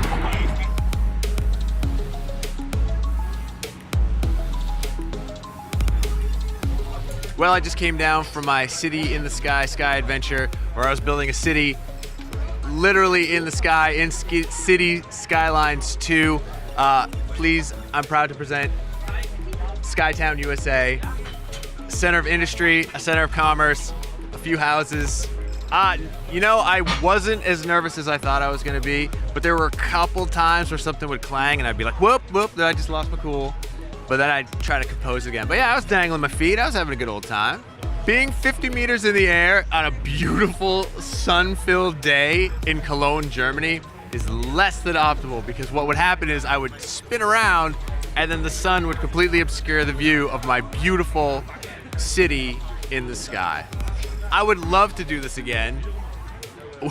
We were quite an attraction. People were beeping at us, yelling at us. Everybody was having a good time. I think everybody was having a good time. I can't say that for a fact. I was having a good time. But yeah, I would absolutely do this again. You know what the only thing that was missing was? A big old steak. I want to play a video game and eat a big old steak in the sky. Hello, Night City, and welcome to this special news update on Cyberpunk 2077's upcoming expansion, Phantom Liberty. Joining me to help us deep dive into what to expect for this expansion is Phantom Liberty director Gabriel Amatangelo at CD Projekt Red. Hey, good to see you again. Hi, you as well. Hi, everyone. Okay, so I want to talk about the levels, because obviously we're getting into a completely new town and new area in Cyberpunk. Yeah. So tell me about it. How many buildings can we go into? Are there lots of little secrets hidden around? Dogtown. So Dogtown is ruled by Kurt Hansen, and he is sort of a de facto colonel from the new United States. And he seized the area, and so he kind of rules it with an iron fist, if you will. He's like a militia leader. And he exploits with various different weapons dealing and trading. And other black market goods, and some of which the players can get a hold of. So generally speaking, we wanted it to have sort of an oppressive feel. So you see his militia, his units around, and you kind of are on edge. The communities are, ruled with strictly, if you will. But at the same time, the NCPD and the corpos are not allowed there. So it's a place that some, unsavory characters escape to. So it's a rougher area. Could we be one of those unsavory characters?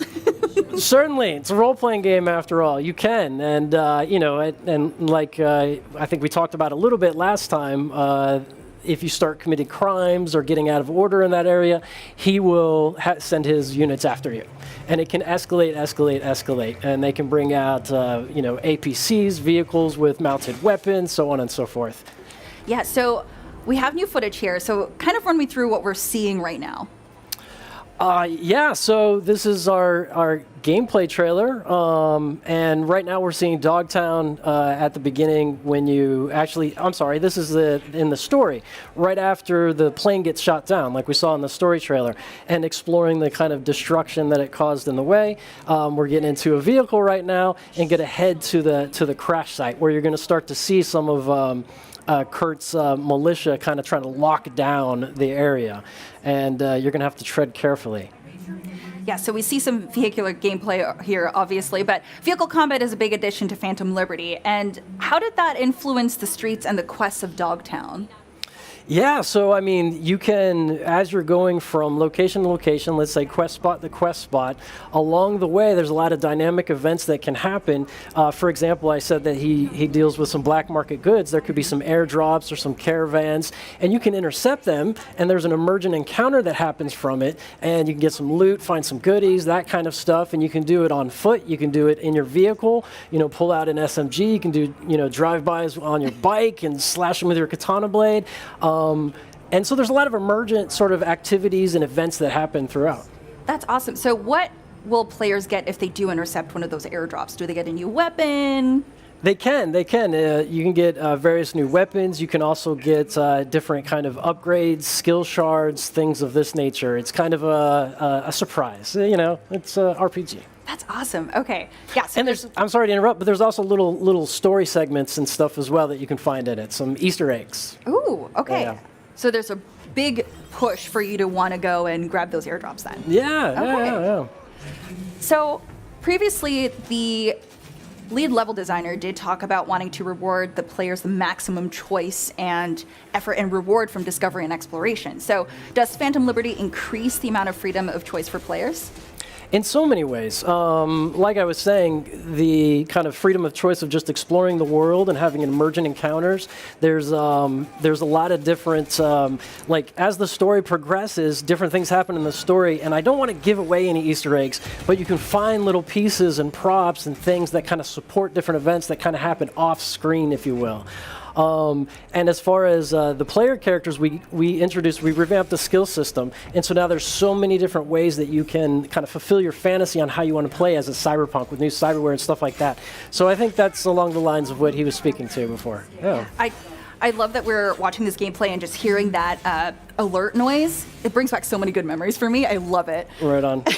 So what was the biggest challenge you faced with creating Dogtown? Oh, well, trying to strike the balance between having that kind of oppressive feel, if you will, and that danger, and also encouraging exploration. We think we struck a good balance with how you can kind of get in and out of encounters and all the different tools you have now to escape. For example, air dash, and the new, you can cloak and get out of combat, a lot of different stuff like that. But I would say that was probably the biggest challenge in the overall kind of level design of it. Okay, yeah, and I think previously when we talked, you said that travel here would be pretty seamless, right? Being able to get from one part of town to Dogtown, right? Oh, yeah. So at the beginning, you approach a very sort of intimidating gate, and there's a story sequence there on how you're going to get through it, and I don't want to spoil any of that. But as you get farther in, you're going to, because V as a merc have some fixer connections, you're going to get some connections to be able to pass in and out. But yeah, it's contiguous from the beginning of the story. It's contiguous all the way in, and then as you want to come and go, and you can go back into base game quests, back into Phantom Liberty quests. You can go back and forth at your leisure. Okay, so if you were to recommend this to a new player, would you say, hey, play through the main story first, or would you say that they could play this and then also incorporate Dogtown in, their full playthrough? I mean, the most fun is definitely both parts, but we are introducing so much in 2.0 that you get for free, without Phantom Liberty. So it's the best time to come back. I mean, I don't know how else to answer that. There's so much. I could go on forever. There's so much I can speak to of what specifically in 2.0 versus Phantom Liberty. I don't know if we want to get into that, but I could. I mean, yeah, no, what are your favorite parts of 2.0 that you're very excited for players to get their hands on? Yeah, so I mean, well, the police system and how that is very organic and has, it escalates to where, like I was saying, at certain points, they'll start bringing out the big guns, vehicle combat. You can get into a fight with MaxTac. There's 5 different MaxTac archetypes. 4 of them come down in an AV at once. They can hack your vehicle and stop you. This is probably the part I'm the most excited about. But then again, no, I mean, I'm equally as excited about all the new ways you can play, the new skill trees. Like, you can be a Terminator now, right? Like, you can pick up a heavy machine gun, and now you can just, and before you were like this when you're shooting it, and now you can, steady shot it. You can pick up bodies and throw it at people. You can just, You can leap and smash. You can push your cyberware to limit and get into a fury mode, very much inspired by David and Edge Runners. And your health starts going down, but the more you press your attack in that build, the more you're getting your health back. So it's a new way to play right in the mix of the action. We still have the traditional, cover fire and stuff like that, but we got new AI, new mechanics. The Netrunners have a new way. The Netrunner NPCs have a new way they come at you. They can proxy their hacks through devices. Like I said, I could go on for so long. There's so much new stuff to talk about. Yeah, that makes me so happy to hear you get so excited, and I'm really excited. I feel like I'm just taking your energy and absorbing it, and I'm next month cannot come fast enough. Every time we talk, I just get more excited. So I do have to ask, obviously, last time we talked, this was going to be the last expansion for Cyberpunk.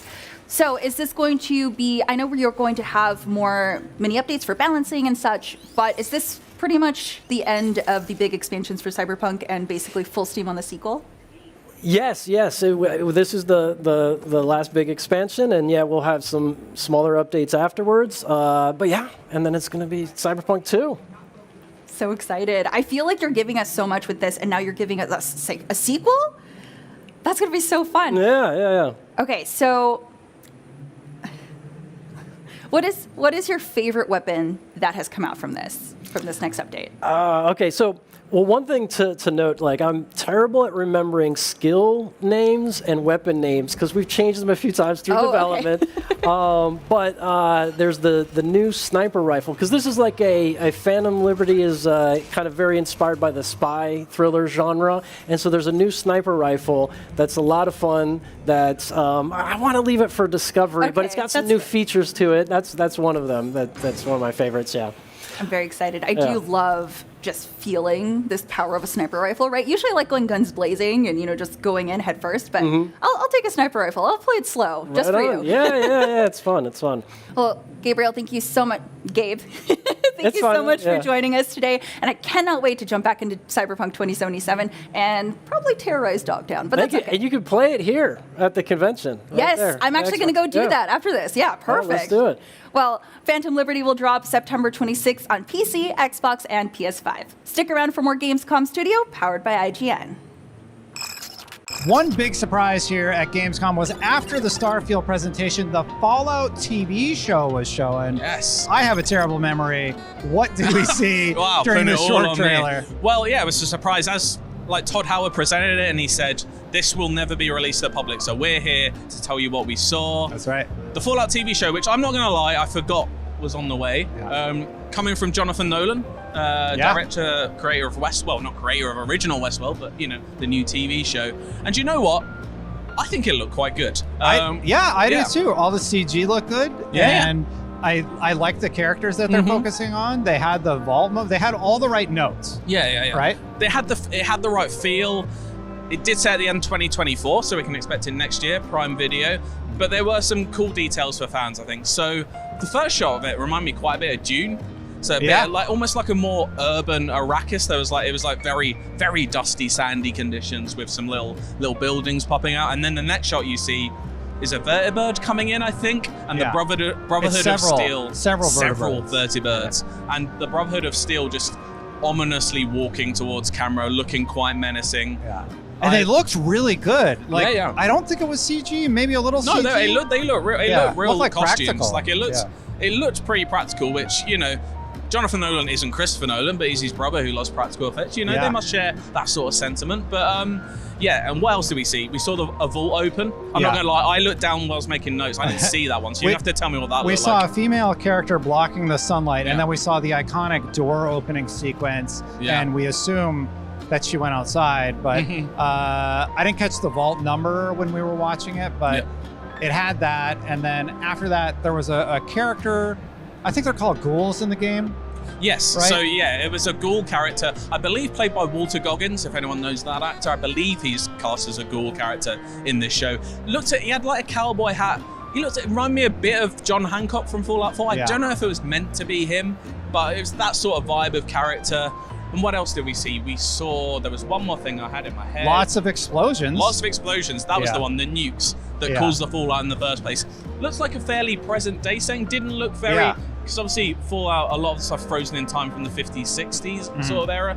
This looks a bit more modern day, but it's always hard to tell. Yeah, I didn't pick up on that because one of the big aesthetics of the world are like the music, the radio stations, where it's all sort of old-timey. Yeah. I mean, I might have been wrong there. It was a long way away. No, you're right. It looked modern. Yeah, it did. And one thing we didn't see any Vault Boys, any bobbleheads. Do you think we're going to be walking around? They're going to be walking around that TV show collecting bobbleheads? Well, maybe. It did open up with like the Fallout 3 style television, like with the tubes and everything. Yeah.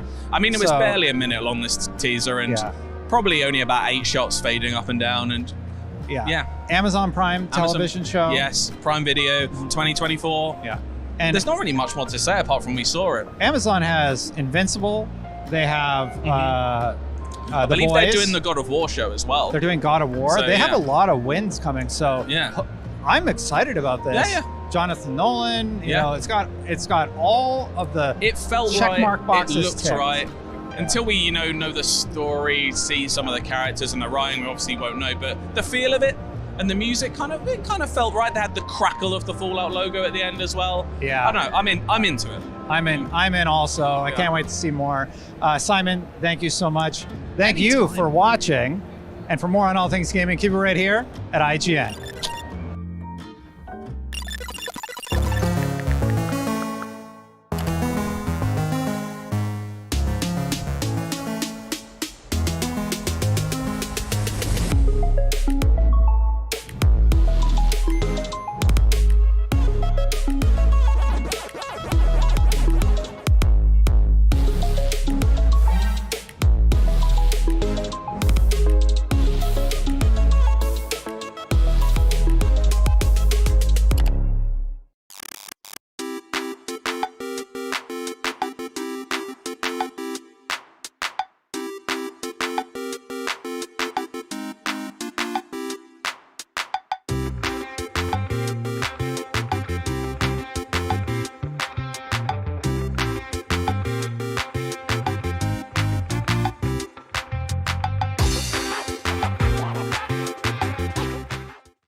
Tune into IGN1 on your smart TVs for the latest news on your favorite releases, gameplay exclusives, and all the entertainment you can handle. Cinefix on IGN1, your friendly Friday night home for film fanaticism.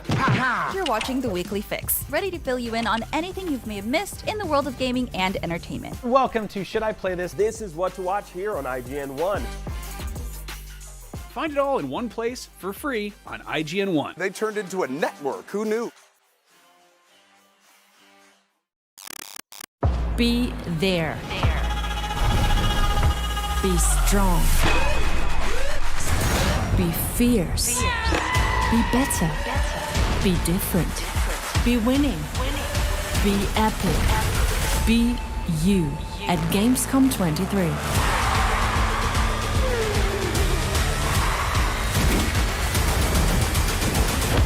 Come and be everything at Gamescom 2023.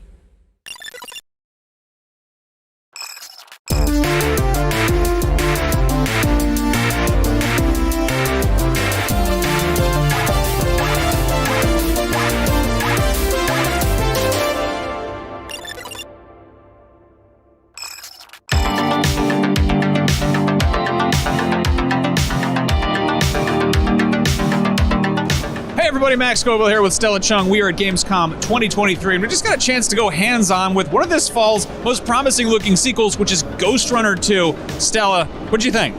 It's so awesome! I felt really bad because when we were in the room playing, I was the loudest person there, just like screaming and everything. It is so fun, guys. Like, I played the first game. This does everything the first game did, but way better. Yeah, we talked to the devs a bit about it, and they said that this is more of an evolution than a revolution, which is frequently the case with, second video games, and they've definitely done a lot to sort of just keep things familiar, but also adding on a lot of new mechanics. And one thing they added that might seem like they're trying to make it easier actually adds a lot of variety, which is the ability to block, which of course also has a parry system to go with it.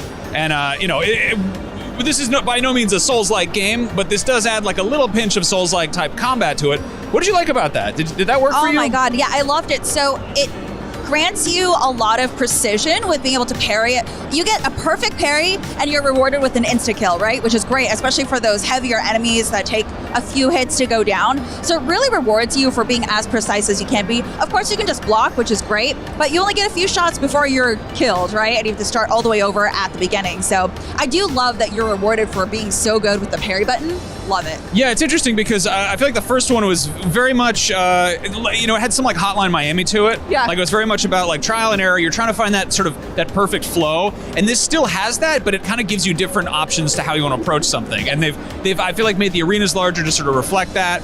Inevitably they have got some new enemies in there. I asked if there were any sort of major changes to Jack, the main character, in terms of how he controls or moves. And the developer told me that like they mostly kept him the same, or it should feel the same to people who are familiar with playing, but enemies will now kind of react differently. Like enemies there's been some fine tuning to sort of how they approach you, which should add some fun challenge there.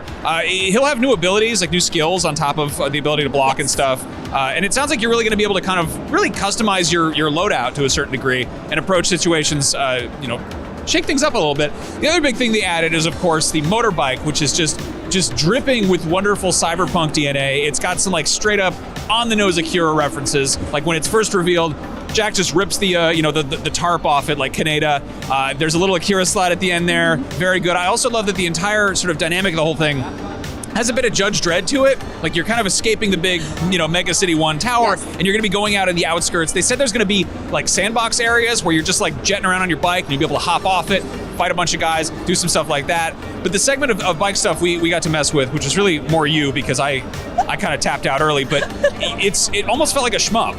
Yeah, oh my god, it's so good. Like, it's so cool, but it definitely makes you, my hands were so sweaty by the end of it because I was just like, oh my god, I have to not hit this, not hit that. And then at the same time, you have to press down the accelerate button, but also there's a boost button, which I have to use frequently. It's not like Mario Kart where like you can only use it Yeah. No, I mean, it's an interesting approach because I feel like in racing games, like a boost it's a luxury. It's something you have a finite amount of. In this case, it's more of a necessity, but you're going so fast that it'll basically it can be detrimental if you let off of it. And the thing you're doing is you're chasing after like another ghost runner, an evil ghost runner, and it almost felt like in an open world game, like a chase sequence where you have to keep a certain distance to them, and there's a little bar at the top of the screen that basically the more you slow down, the faster that shrinks. And the idea is you want to kind of just hold down that boost and keep within range of that other person. But of course, speed kills. So we wound up going down this whole sort of tunnel, which was just like basically a murderous water slide.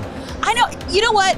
I was telling you that this game looks beautiful, and so much about this game is speed, being able to do things so precisely, so quickly. And it sucks because the world is beautiful, and it's still in Unreal 4, which was unbelievable. It's gorgeous. And I'm just like, let me slow down and experience this, but you can't because it's go, go, go. No, this is not a game about stopping and smelling the roses. But it's really cool to see the developers took what made the first game special and are just expanding on it and really growing on it. And, I'm excited to see how people respond to it. And the nice thing about it is, even if you suck, it's really fun to watch other people play it. And I think speedrunners are going to have a blast with this.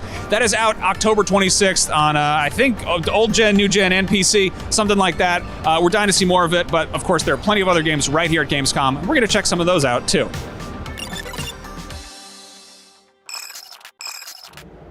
One does not simply walk into Mordor. Moria, on the other hand, is pretty straightforward. You just speak friend and enter. Here to tell us about The Lord of the Rings Return to Moria, our friend, game director John Paul Dumont from Free Range Games. Welcome. Thank you. So you have a game that is about dwarves in Moria, mining. They're digging around, doing some stuff. People hear Lord of the Rings, they typically think the trilogy, but this is set in the Fourth Age. Mm-hmm. What does that mean in terms of lore? What are the stakes here? Because Sauron's dead. A lot of people have kind of, moved off to Florida, Grey Havens, what have you. So what's at stake, and what's kind of going on in Middle-earth as a well, you hit on why we picked the story that we picked is what is the highest stakes. We knew we wanted to do dwarves and survival crafting because they're such perfect survival crafters. To them, there's no greater stakes than going back and taking their ancestral homeland. Now let's talk about the sort of the crafting and the survival. How does sort of resources and crafting and all that work? Well, the big thing is we jump right to forging, metalworking. These are the dwarves, after all. They don't just pick something up and use it. They make it themselves. So a lot of the game is mining. It's creating new alloys, discovering recipes for forged items that are ancient and older than they have right now in the Third or the Fourth Age. Now I have to ask, we've seen some building in the trailer and the gameplay here, but one of the things, the bridge of Khazad-dûm is like not in great shape. Will you be rebuilding it? That's one of the parts of the game, yes. Okay, all right, okay. Khazad-dûm, absolutely. Yeah, so what happens is Gimli puts out this call. His time on Middle-earth is starting to get towards the end, and he feels like we've got to go back and take Moria back and make it Khazad-dûm. And so he puts out a call to all the dwarves across Middle-earth, and they all gather. And then things happen as you get inside, and you start to learn what's been going on in the 70 years since the ring was destroyed. Nice. Now you touched on Gimli. John Rhys-Davies was in the trailer. Can you talk a little bit about working with him? He was great. John Rhys-Davies is back as Gimli in Return to Moria. So we're really excited. He is Gimli. No one else could be Gimli but John Rhys-Davies. And you just hear the voice and you immediately know, yes, this is it. I love it. Now let's talk about the mines as a whole and sort of how the world is laid out. Can you just sort of give us a crash course? Like how deep is it going to go? I guess how's it going to change? Is part of it locked off, or is it just full on go anywhere? First, it's a procedural generated version of Moria. So the key landmarks, the Dimmerl Gate in the east, the Holland Gate in the west, the endless stairs, those are all there where you would expect if you really love the lore and know about it. But everything in between is generated differently. So I'll play one game and you could play a different game, and the path I would take to get to the different story points is different each time. Awesome. And yeah, this is clearly meant to sort of, you get different crews together. It's got four-player co-op?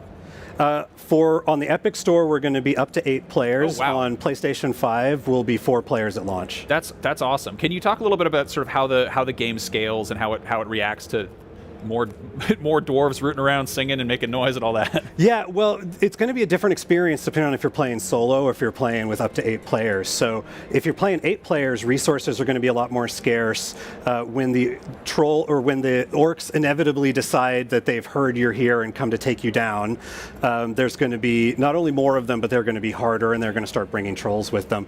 If you're playing alone, there will be more resources, but it becomes a little scarier. A lot of what you have to do in the game is manage your light and your noise. So it's a darker game when you're by yourself. It's a little scarier. It's a little bit more like a crafting horror game than it is the sort of jaunt that 8 players are. With 8 players, you get together, you brew some ale, you sing while you're drinking, and then when you're by yourself, it's really about like making sure you're prepared and that you've got everything you need before you move forward. Now, there was a little prompt that popped up where the dwarfs had inspiration and you had the option to start singing. Yes. Tell me what that does. Tell me about that. Well, I mean, part of Lord of the Rings is the songs. Oh, You know, yeah. Professor Tolkien spent a lot of time recreating the kinds of poems that would have happened in Old English or the Norse sagas that he based the books on. So in our game, as you're mining, as you're have a mug of ale out, and even when you're in a very important historical place, inspiration can strike, and then you can start singing. And each one of our dwarves, you can pick up to 10 voices to play, and each one of them has a different singing voice. So if you're playing with 2 people, they start to call in response and sing together. When you sing while you're mining, it makes the burden of mining easier, and you can mine harder and longer and get better stuff. You can sing to open up different areas. There are ancient runes of power that lock off areas, and if you know the right words to sing, then they'll open up. Now, what about language? Yeah. Because they speak English sometimes. Is there Dwarvish too? We did. We actually worked with a linguist named David Sallow who recreated the entire Dwarvish language for us. So we have a full lexicon, a full grammar, and in fact, you can pick, when you're picking your dwarf, you can choose to tell that dwarf to always speak in the Khuzdul language if you wanted to. And it's totally translatable. We're hoping to release that language to the fans. Oh man, that is so much fun. Now let's talk combat and enemies. First big question is, like, a lot of people hear Moria, they think, the Balrog, but the Balrog is, not around these days. So what kind of stuff can we expect to see besides? Well, the Balrog was a threat you needed someone like Gandalf to take out, and so to tell that story again would be telling Gandalf's story. Right. And we've been really excited to try to tell a new story. So many experiences in Lord of the Rings are replaying the Ring story, and we want to tell something completely different. So we have a different big enemy that you will eventually figure out what's going on, and that's a big surprise. So I don't want to spoil that. But throughout, you are going to fight orcs and trolls, and you're going to find out what the unnamed things are that gnaw deep below the bones of the mountain. Ooh. Now, because it's procedurally generated, is it sort of a different surprise around every corner? It is, yeah. As you move through the story, it gets harder, and you need better stuff, and you progress from city and suburban kind of biomes into mines biomes, into what is down in the flooded areas, and then what are the darkest parts, and then on to eventually you get to the great city of Dwaradelf and these huge vistas. It's one of the fun things about the game is as you're going, you come across a collapse and you have to dig your way through from section to section. And each time you do that, you don't know what's on the other side. It could be a room that looks just like you were in. It could be a camp of orcs ready to ambush you. It could be a giant city vista with waterfalls and a grand view. Oh man, this is all really exciting. What you're seeing here is actually one of our deepest parts of the game that will take you a pretty long section. You're going to have to be really prepared. So you are actually descending from one of the higher levels down all the way to the deepest section you can go. So this is a little bit of truncated so we could show the whole thing, but this is a group of dwarves descending way, way far deep. One of our deepest descents. I'm very excited to check this out. You can go mine some mithril for yourself when the Lord of the Rings Return to Moria hits PC and new-gen consoles later this year. But right now, more Gamescom Studio right here on IGN.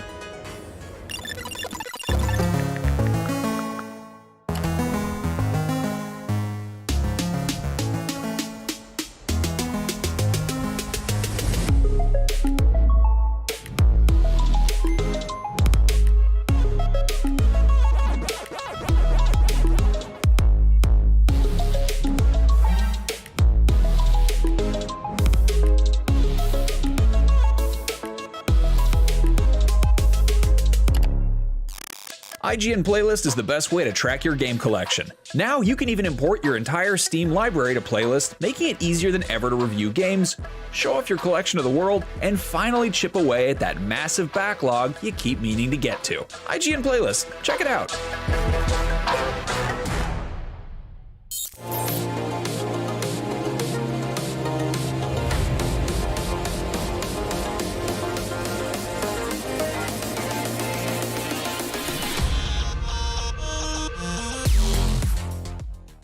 Welcome to Super Debatable. When you got big takes on superheroes as hot as ours, well, you need a place to vent them. And that's exactly what we'll be doing week after week on Super Debatable, arguing over the most divisive topics facing fans. The MCU, that multiversal mess peaked years ago. It's all downhill from here.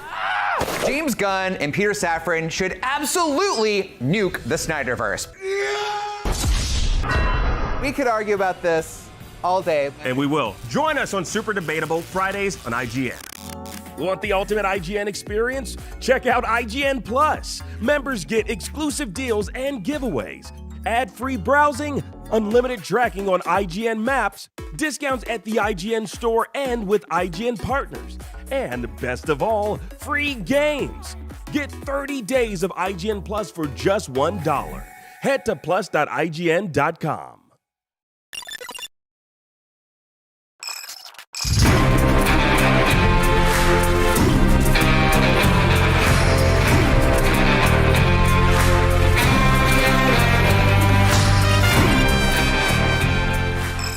Hey everybody, I'm here with Robert and Paula from Fool's Theory, here to talk to them about a new RPG called The Thaumaturge.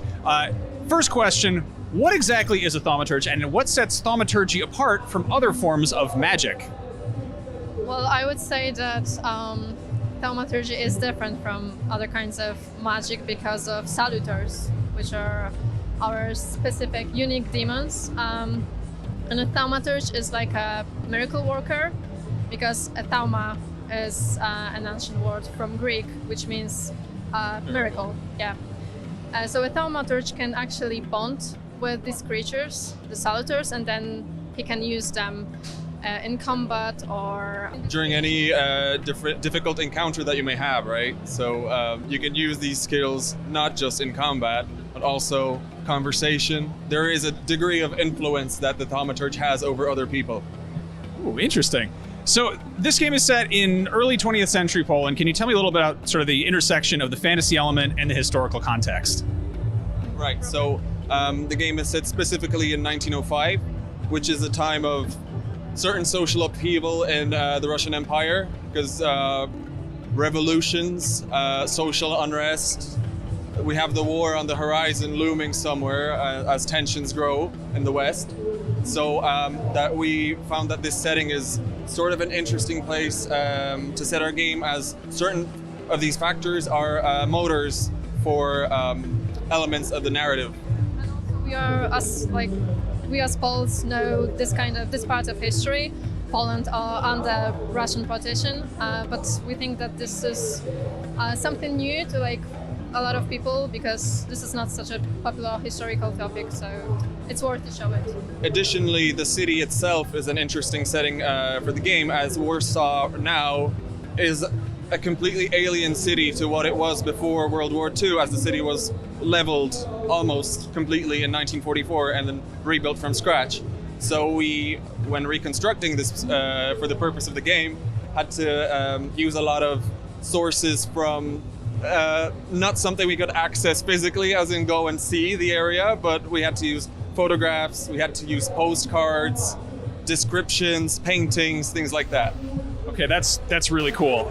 Now, who do we play as? Who is the sort of player character, and what's their involvement in this? We play as Wiktor Szulski. He was born and raised in Warsaw, but then he had to leave somewhere else for some time. For a couple of years.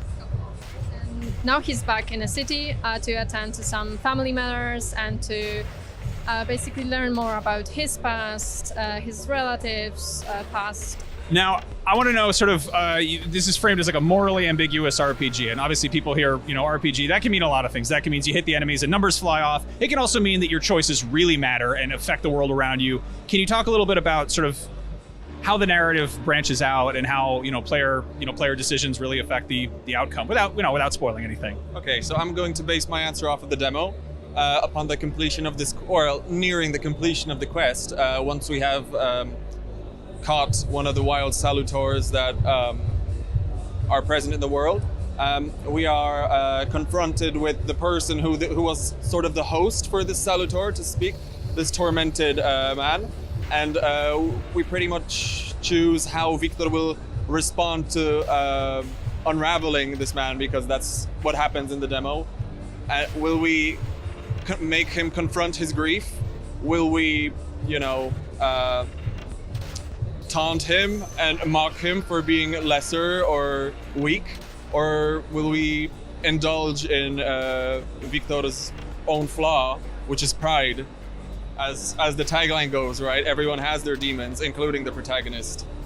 Yeah, and also, well, there is this certain character, Aboryce, who's Victor's friend from the past, and when we say about the meaning of choices, Aboryce is a good example, because you can either make him a good friend of yours or an enemy later on.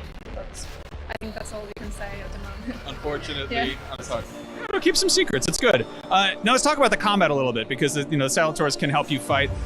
When I hear about sort of unique demons that you can bond with and have them help you in battle, I feel like it's a little like scary Pokemon. I feel like that maybe is not the best way to sell this, but tell me about how they come into play in combat. Yeah, we've heard that a lot. Also, other influences named were Persona. People were seeing these elements in here, and for a good reason. How it works is that as we develop our character and different ways, the strength of each demon grows. So depending on how we develop Victor, each of them will become stronger. And basically how it works in the combat is we have an action queue, so Victor's abilities let him predict what's going to happen, and we have to adapt to that as players. So to facilitate that, we have enabled the player to change demons or salutors at will during combat, provided that they're not preoccupied with a certain executing a long attack, for instance, or something like that. We can change them on the fly. Each one has different set of different abilities. So one might be really good for dealing damage. Another one might be, giving Victor more sustain in combat by healing him. Things like this. So you really need to think about which of these you are going to, invest into. Now, is combat sort of a necessary evil? Are there instances where you can sort of talk your way around it? Are there random encounters? I guess sort of how much combat is there in the world? A lot, I'd say, but in some places you can actually choose during the dialogue. You can choose an option that would not lead to combat. Of course, so depends on the choices you make during the dialogue. So yeah, you can either finish it with a combat. Of course, antagonizing every police officer or thug in the streets will not help you avoid it. But no, you are able to talk your way out of combat at certain points. As for random encounters, if you're talking about encounters as in RNG, random encounters, no, there's no such thing as that in the game. So if Victor is the victim of an attempted mugging in an alleyway, that is not random. It ties into the thing where the narrative or the world we're trying to show, right? Now, about this world, I am really curious, sort of the structure, level of exploration, general scale of it. Can you tell us a little bit about that? And you have access to the majority of the city of Warsaw, or each of its districts. Of course, it's not one-to-one scale, as that would be, maybe possible to do, but I don't know if it would be very fun to go through a whole city like that. At different points in the narrative, depending on what Victor's needs are, he will have the ability to visit each of the city's districts that are of any interest to him. Like open up, because it won't be, the Warsaw won't be open from the beginning, so. And to a degree, the world will also react to what Victor does in it. Color me intrigued. The Thaumaturge will be out later this year. We'll have lots more about this on IGN, plus plenty more games right here at Gamescom. So here at Gamescom, there is a theater presentation for Starfield. Simon, yes. Let's just tell people what you saw. Go God, we saw a lot. I feel like what we saw is maybe 15 to 20 minutes of the game, but kind of more, it seemed a longer mission condensed. There was a lot of fading in between scenes. And They sped it up. They sped it up, and it looked like it was the first mission of the game. That's what it was. It was the intro of the game called One Small Step. Nice little nod to NASA there. But yeah, it was... Where do we start? You start as a miner, it looks like, so you're kind of in the depths. I think there was the moon of Vectera. I don't know if that means anything to anyone. I don't think that's a real place. Maybe it is. I'm not some sort of, I don't know everything about space, you know what I mean?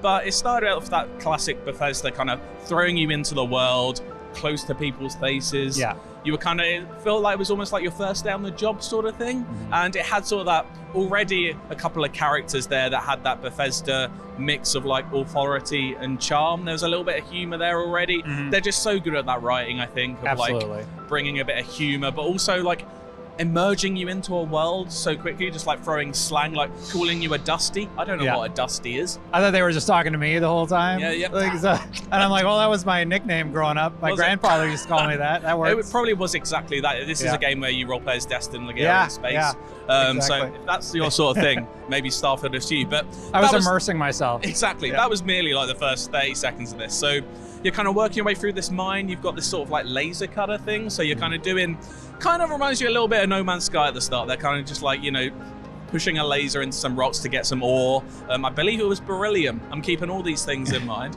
But then you can go deeper into this cave, and there's this weird sort of like glowing artifact thing that you touch. And of course you touch it. Of course you touch it. And it's like... And nothing happens, and it's unremarkable. Exactly, and the game ends. No. No, what happens is you kind of touch it. It looks like you're having these sort of almost like 2001 A Space Odyssey like visions. It's almost quite similar to, do you remember the opening of Mass Effect 1 where you touch the thing? I thought of the same thing. Yeah. So I don't know if they're playing on that deliberately, but it's a cool opening, and then you kind of you've obviously blacked out from that, and you wake up and you're straight into character creation, which they kind of blitz through. I reckon most people, I know I'm going to spend probably at least an hour on that, choosing all my different, I don't know how many moles I want, but also, my background, my traits. Well, the background and traits are really important because there seem to be conflicting backgrounds and conflicting traits where you pick one, you can't pick the other one, etc. Yeah, there must have been at least a dozen, maybe 2 dozen different backgrounds there. And it looks like whatever one you picked, you got a bit of reactive dialogue from the person you were creating the character with. So that was cool. So there's again, that kind of emerging you into this world straight away. You feel like a part. And then you get what I feel like is, the Bethesda step out moment that they like to put in all their games. In Fallout, you get a vault opening. In Skyrim, you get a big old dragon coming up ahead. Yeah. This time, this sort of like medical facility, I guess you're in. The door opens and you find out you're on like the surface of this like beautiful looking moon, and the music, like barely seen any of this game, but I've been listening to this score for like at least a year now though. The music in this game is just stunning. What were your initial impressions of that step up moment? Because I think it's always more impressive maybe if we got to play it and you can the build up, but like it didn't quite hit me quite like a vault opening necessarily. So for me, I don't think that is actually intended to be their step up moment, because there's a combat scenario that happens and you sort of learn how to fight the other mercenaries or whatever they're called. And then you get on your spaceship and you go to space. Yes. And I think that's the moment that they're targeting. I think like Todd Howard previously mentioned, it's probably a couple of years ago now, that Starfield has multiple step out moments. So maybe that's, one of them. Space is another one. Later we'll maybe hint on what might be another one of those. But yeah, you mentioned these like pirates turn up, the Crimson Fleet, we've heard about them. They turn up because they're hunting basically this character you meet who's going to buy this artifact off you at this spaceport called Barrett, who's part of Constellation, who kind of seem this almost like mythical, like folklore group of explorers in this universe. Like they talk about half the workers in this mining facility not even believing they exist. So that's like an interesting I like that sort of like, almost like legendary aspect to it. And then you're encouraged after this fight to go to Constellation to join them and deliver this artifact, because they've been searching for these around the galaxy. Yeah, and I really like how they teach you combat in that early section. Yes. And I'm like, okay, well, I'll at least know how to deal with that. But for me, that space moment was it. That's where like it really piques my imagination, and I start thinking about the possibilities of future jumps that I'll be doing. Yes. What will the experiences be like when I find planets that I could land on? Because they have you go land on the next planet where you have to deliver the artifact, right? Exactly. And something really interesting happened in the menu. I don't know if you picked up on it, but it was like something like bad cargo not detected. Yeah. And I wonder if you have like something illegal, if that's going to the space police are coming. Are the space police coming? Like, what happens in that situation? Can you talk your way out of it? And you're like, oh, my equipment's being weird. There's so many possibilities. Like even going back to that initial like fight against like 5 or so pirates, the pick up a weapon objective was optional, so I don't know if there's a pacifist way of getting through that somehow. Like as you said, you go into space and you're instantly ambushed by these Crimson Fleet pirates again. I believe their ships are called Ghosts, I think, which is a cool name. And there's a little dogfight section. You don't really get from that how you do that, but it looked pretty solid. I'm a sucker for space combat. They're always my favorite part of Star Wars games is space combat. So if I'm doing a lot of that, I'm happy. And like you said, almost the third step out moment, it seems, will be arriving in New Atlantis, which is the city where Constellation seem to call home. And we saw little glimpses of that city. They did like a fun little montage, like cool little coffee shops, some nice gardens, like massive skyscrapers. I don't know, they've said this city is huge. It looks huge. I don't know quite the scale here, but like we're gonna get lost in not only the universe, but just this one city, I think. Oh, yeah. I think that was the briefest part of the whole demo, too. Like, a lot seemed cut out, and then you're just delivering, you're going to the door, and you meet that tribunal, or whatever they're referred to as in the game. And we have a lot to talk about. Then it closes on that moment. I thought it would close when you jump to space, or like at one of those jump out moments. Or it just goes, they tease that sort of, it's almost like, I don't know if you're joining Constellation, you're just going to work with them. I don't know if they're even the like evil force in this game. Who knows? But like, that tease of like the adventure has begun. I just like kind of the aesthetic of the Constellation building. Like already we've seen so many. We've seen like a sand-colored mine, space itself, like a dusty spaceport. The palette is awesome. Yeah, like the city is just like shot like a proper like sci-fi futuristic skyscrapers. But then the Constellation like seemed like their headquarters was like laid on with like dark wood and everything. It was just very nice. I'd like to live there. But yeah, I'd like to live in a lot of games. I prefer to live in Starfield at the moment than I would anywhere in Fallout. Let's put it that way. Right, yeah. I mean, goes without saying, really. Overall impressions, do you like this presentation? I think it was really smart to do it in this big fancy theater where the bass is like punching you in the gut throughout. Like I said, that music, hearing it with that, I just know when I'm at home now, I'm never going to hear it quite like that, which is a little bit sad. But I liked that it was quite obviously the opening game, but it was smart to show, like, you can already see you get so much variety in this opening mission. You get exploration, like navigating conversations, ground combat, space combat, like exploration of a city. Like, I don't know. It's just, this game seems like a lot. And I've been waiting for so long, like, for this game. And so far, doesn't look like it's going to let me down. I'm excited to learn more. And those are just the building blocks of what you can experience later on. It looks ridiculous. So, Simon, thank you so much for telling us a little bit about what we saw behind closed doors. And thank you so much for joining us. Let us know if you're hyped for Starfield in the comments below. And for more on all things gaming, keep it right here at IGN. Oh, hey there. Later this year, the League of Legends universe gets a little bigger in an all-new single-player adventure. Here to tell us all about Song of Nunu, a League of Legends story, please welcome Rowan Parker from Riot Forge and Raul Rubio Renares from Tequila Works. Hi. Hi, Brian. Thank you so much for coming. No, thanks for having us. This game looks absolutely beautiful. We're going to start looking at it in a second because it's the kind of game that you just want to look at. It is a third-person kind of action-adventure platformer with two very lovely characters that I just can't get enough of. So right here we've got some brand new footage that no one's ever seen before, which I just so geeked out about. So tell me a bit about this game. Well, I would say that Song of Nunu is the ultimate road trip, in the sense that you have two friends, the best friends forever. They are having the journey of their lives. One is a little kid, Nunu, the Notai, and the other happens to be, the last magical Yeti. An ancient four-armed Yeti. Yes. It's his best friend. But we all have friends like that. I wish. Of course, we all do. He's very huggable. He's friend-shaped. He looks extremely huggable. You are making life-size plushies, right? Not only that. We have a button to hug the Yeti. You can hug. Of course. Of course, you have to. So tell me a bit about. First of all, I want to say.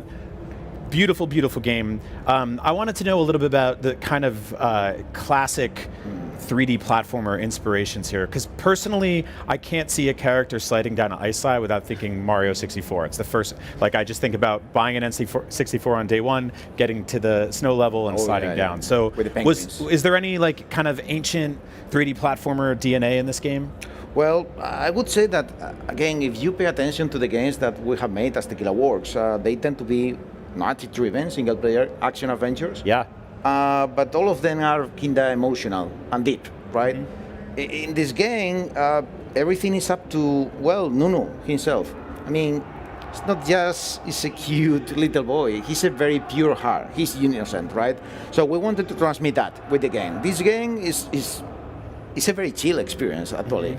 I mean, we want you to explore the Freyr. Usually the Freyr is depicted as this super harsh and unforgiving, well, northern region in Runeterra that is full of dangers. It is, by the way, yeah. Right. But again, for Nunu, it's just an opportunity for adventures, right? And having fun with his friend. And that's how we start the story. Again, even if this region is full of civil war and ancient evils and whatnot, for Nunu it's just, well, he's looking for his mom. It's a very small story, right? And his view of the world is influencing everything that is happening around him, starting by Willem himself, right? Yeah. Because he's a very old, grumpy, wise Yeti. But when he's next to Nunu, he's very playful and he's, well, huggable. I agree. I mean, to Brian's original point, comparing to say like a Mario 64, I'd say we are much more narrative driven. We spend a lot of time, crafting, this bespoke, narrative story, which is woven into gameplay. So it's definitely a lot more narrative heavy. So it's not just like, hey, I baked you a cake, come to the castle. There's a whole story here. I mean, that's still like, I like cake. Okay, of course. No disrespect to cake. It would be a frozen cake. Yeah. But I think frozen cake is called ice cream. Yeah. Well, yeah. They make ice an cream ice cake. cream. I'm going to blow your mind, Brian. They make an ice cream cake. No. Yeah. Wait. They don't let me out of here enough to find that kind of stuff out. Really? I think I think something players are starting to come to expect from Forge games is that they come for the gameplay and are pleasantly surprised to find there is chops on the stories that we have. Right. We really do lean heavily into this, compelling storytelling in all of our games. And I think Song of Nunu, I'm particularly excited because it's one of the more tugging at heartstrings stories we've tried to do yet. Like Raul said, it's a more chill, pun intended, experience than our previous stuff, but it is definitely going to punch hard on the story, with the characters that we have. I appreciate that. I mean, League of Legends is this like hardcore multiplayer game, and it's absolutely. depth and detail oriented. It's complicated, and then you have something here that you're describing as like a chill single player game, and they both exist in the same world. There's two sides of a coin. It's awesome. Yeah, I think that's what attracted us in the first place as Tequila Works, right? Because again, we kind of make people cry with our games. Yeah. Sometimes for the good reasons, but for the right it's ones. the good crying. It's a happy cry. It's a good happy cry. It's a happy cry. But it was like, well, you have this super rich, deep universe, right? And these mighty champions. But because of the nature of, it's a PvP MOBA, right? So League of Legends. You cannot spend a lot of time in exposition. Yeah. Because, but this is an opportunity to see these characters from a new angle and show their humanity. And again, it's not a coincidence that we chose Nunu and Willem, but again, for us, these were the characters that are way more interesting for us because it's not we want to make people cry, and it's easier when you have a Yeti. Yeah. Is more like, to be honest, we care about the wrinkles, and I mean, again, League of Legends is full of champions, but for us it was not a matter of how epic or mighty or strong you are. It was more like about this bonding, right? And in Nunu and Willem, we see this. It's not just friendship; it's even family. Yeah. And I mean, some of the stuff you showed off is that Willem will get a little annoyed in a funny kind of way, chuck a snowball and stuff like that. You can expect a lot of snowballs. Yeah. There's a lot of work that we put a lot of work into the believability of Willem as a companion. I think Tequila Works have a fantastic pedigree of companion characters in their games. Right. If you've played Rhyme, if you've played the other games they've made, I think Willump is like, as an execution of a warm, fuzzy, friendly character that's with you, and our goals of we don't want him to be annoying when he's on screen. You don't want him to get in the way of gameplay. There's a lot of the quality bar. He couldn't make possibly. him annoying. No, there's a lot of complexity that goes into. Imagine it. But even then, it was again not annoying. Okay, great. Right. But at the same time, it's not an extension of the player. I mean, it's supposed to be your friend. Right. And friends care for you. They usually say that good friends know all your stories, and that's great. But the best friends, they made the stories with you, and that's Willump. Oh, that's beautiful. Put that on the back of the box. Oh, thank you. You can use it. Yeah. So we are going to make Max with it. We've seen a lot of snow areas, right? This is like very much Arctic themed game, right? Will we get to see some other stuff throughout the game? Tell me a little bit about like the kind of diversity of the environments a little bit. Without spoiling too much, obviously. Yeah, I think when you think of the flare, everything is thinking of ice and snow. Yeah. Yeah, you can see a lot here. But again, showing this is an unknown region in Northern Freyr. So you are going to see different biomes. I mean a lot of variety in how diverse the Freyr really is. We also bring to life some of these areas that I think players have been seeing in League of Legends art for a long time. Being able to actually go to the Frostguard Citadel, being able to actually see the Avarosan Plains and some of the parts of the world. But to Raul's... Can I mention a few? Oh yeah, please go. The Howling Abyss. Oh yeah, sorry, I forgot. You're going to be there. If you play Aram, then you know what the Howling Abyss is. Yeah, that's awesome. That's awesome. Guys, Song of Nunu looks amazing. I cannot wait to play it. Thank you so much. Song of Nunu, a League of Legends story, will be coming to consoles and PC later this year. But right now, there's more Gamescom Studio live on IGN, where we will learn about all kinds of things like ice cream cake. Who knew? Yeah. Thank you so much. Keep watching and stick around.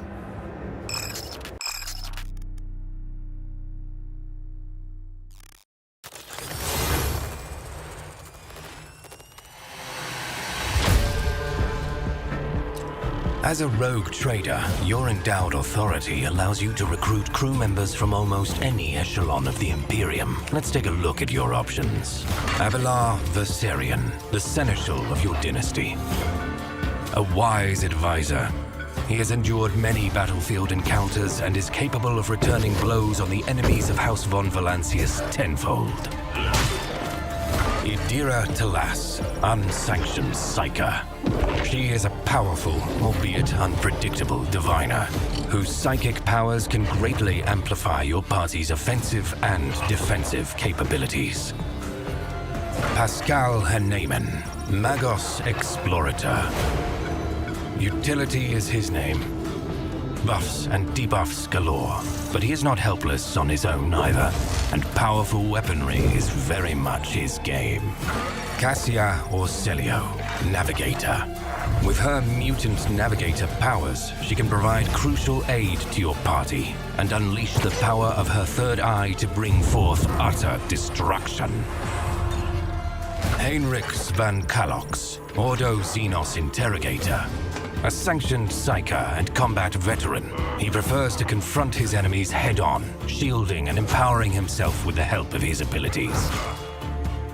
Jai Hadari, Cold Trader.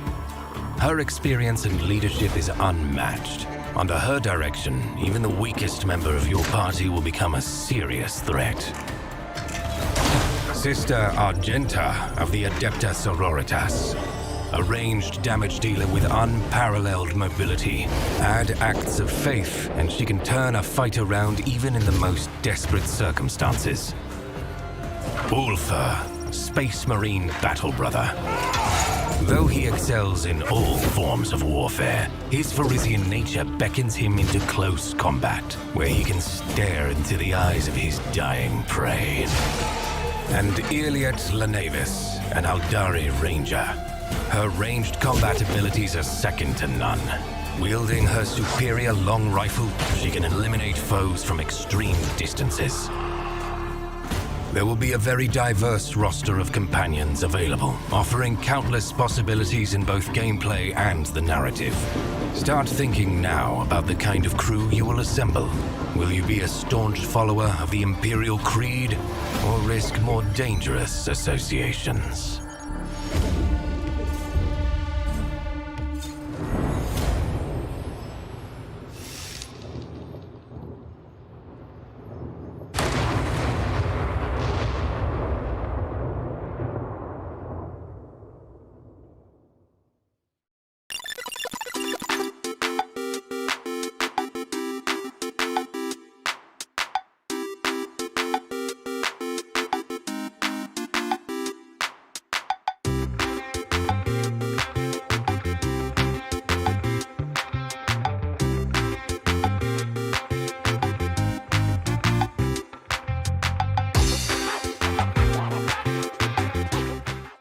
Behind every game, movie, and TV show you love is a wild, crazy, and sometimes unbelievable story. No one is just black and white. From revealing the secrets behind your favorite franchises to solving a legendary video game mystery, I'm coming for you. IGN Inside Stories gives you a peek behind the curtain. If people come to the game now and see what's going on there, I think they'll be surprised. Join us as we dive into hyper-dedicated fan bases, worldwide phenomenons, and the most incredible untold tales in games and entertainment. I said, wait a minute, that doesn't sound so good. It was definitely not what I expected in the best way.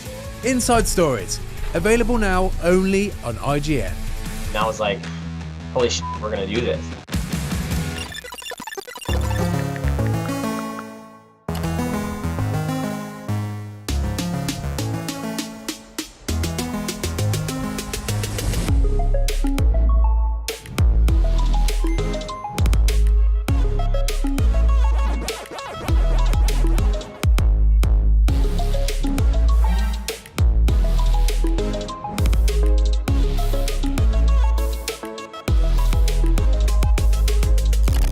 IGN Playlist is the best way to track your game collection. Now you can even import your entire Steam library to Playlist, making it easier than ever to review games, show off your collection to the world, and finally chip away at that massive backlog you keep meaning to get to. IGN Playlist, check it out.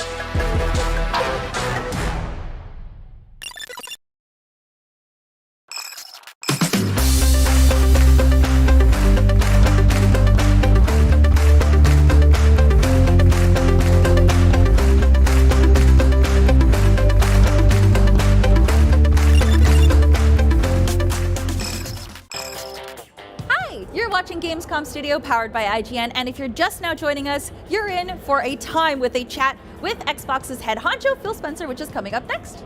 Shortly after that, we will be sticking our nose into Lives and Peace business, and then after that, we will be shooting the breeze about where winds meet. Oh, I like that. That was good. No convention is complete without cosplay, and Gamescom is no exception. Every year, the Gamescom Cosplay Village fills with costumed characters from all over the multiverse. If you can't make it there in person, join us on Sunday for the Gamescom Cosplay Contest powered by Mini, where we will be showcasing some of the most impressive outfits and handing out some awards to the real standouts. Gamescom is a great time, and it's also involved with some great causes. Gamescom Cares is a platform where Gamescom, its exhibitors, and partners can present social responsibility projects, events, and campaigns addressing important causes like diversity, education, climate and environmental protection, and aid for people in need. It's awesome. Last year, over 265,000 people attended Gamescom, and this year it's shaping up to be just as massive, if not even more so. Really, though, describing it doesn't quite do it justice. So here's what it looks like when the doors first open on day one. Check it out.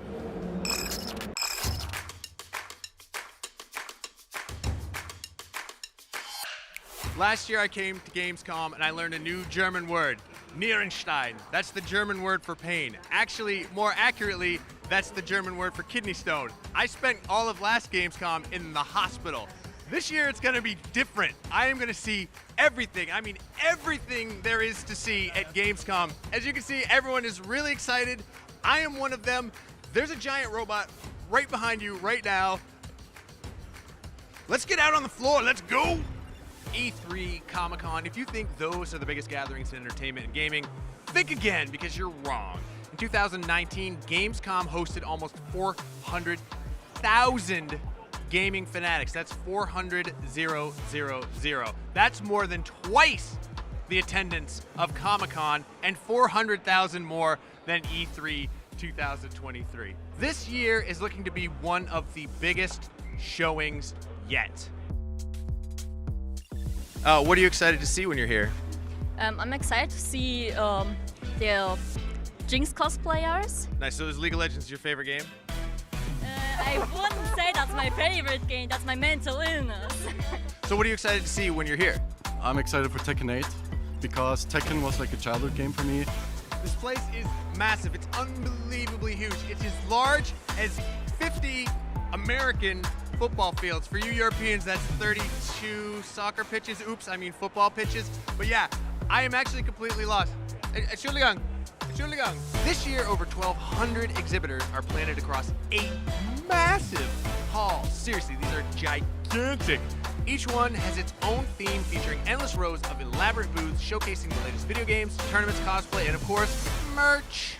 This place is gigantic, and there are a million things to do. There's a sick retro area where they have stuff from like every era of video gaming. There's an awesome indie area. There's merch everywhere. In fact, there's a giant merch area. There's a million things to see, a million things to do, and Nintendo is over here. I'm about to meet gaming legends Mario and Luigi, probably the best known faces in video gaming today, maybe of all time, and I'm about to get on stage with them. Yeah! Yes! Yes! Dankeschön, Mario. Dankeschön, Luigi. Tschüss. We're at Family and Friends, powered by Lego. There's all kinds of crossover Legos here, which is kind of the perfect place to be for that. So we've got video game, we've got Sonic Lego. On the other side, we've got Minecraft Lego, and people are just like pilfering through piles of green Lego bricks. I think they're trying to either find diamonds or just get resources to build their first home. On the other side of that, of course, we have the classic Super Mario Lego. So yeah, best of both worlds at the Family and Friend Powered by Lego section here at Gamescom. Out here on the floor, I found the Lego versions of two absolute legends. Hey, how you doing? Oh, awesome. What brings you to Gamescom? Where are you guys coming from? Italy. Wow, Italia. Thanks, guys. Cheers. Oh, I see. No, I don't. You know this is the best-selling home computer of all time, right? Do you know people are still developing games for the Commodore 64? Oh my God, look at all of this. Of course, it's the most popular one. That's the full setup. He's got the joystick, he's got the actual Commodore 64 and the Commodore 1084 monitor.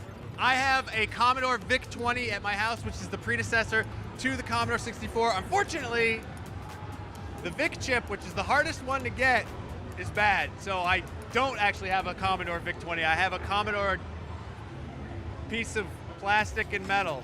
Okay, so these are Atari home computers. A lot of people don't know that Atari made home computers, but they did. They're most famous probably for like the Atari 2600, which unfortunately was the game console that was at its peak when the entire video game industry collapsed. But they also put 8-bit home computers. The 800 was like the most powerful one that, you know, a normal person would probably have.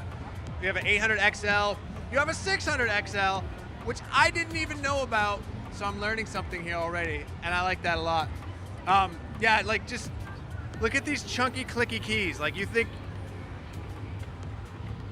your mechanical keyboard is cool? It's not.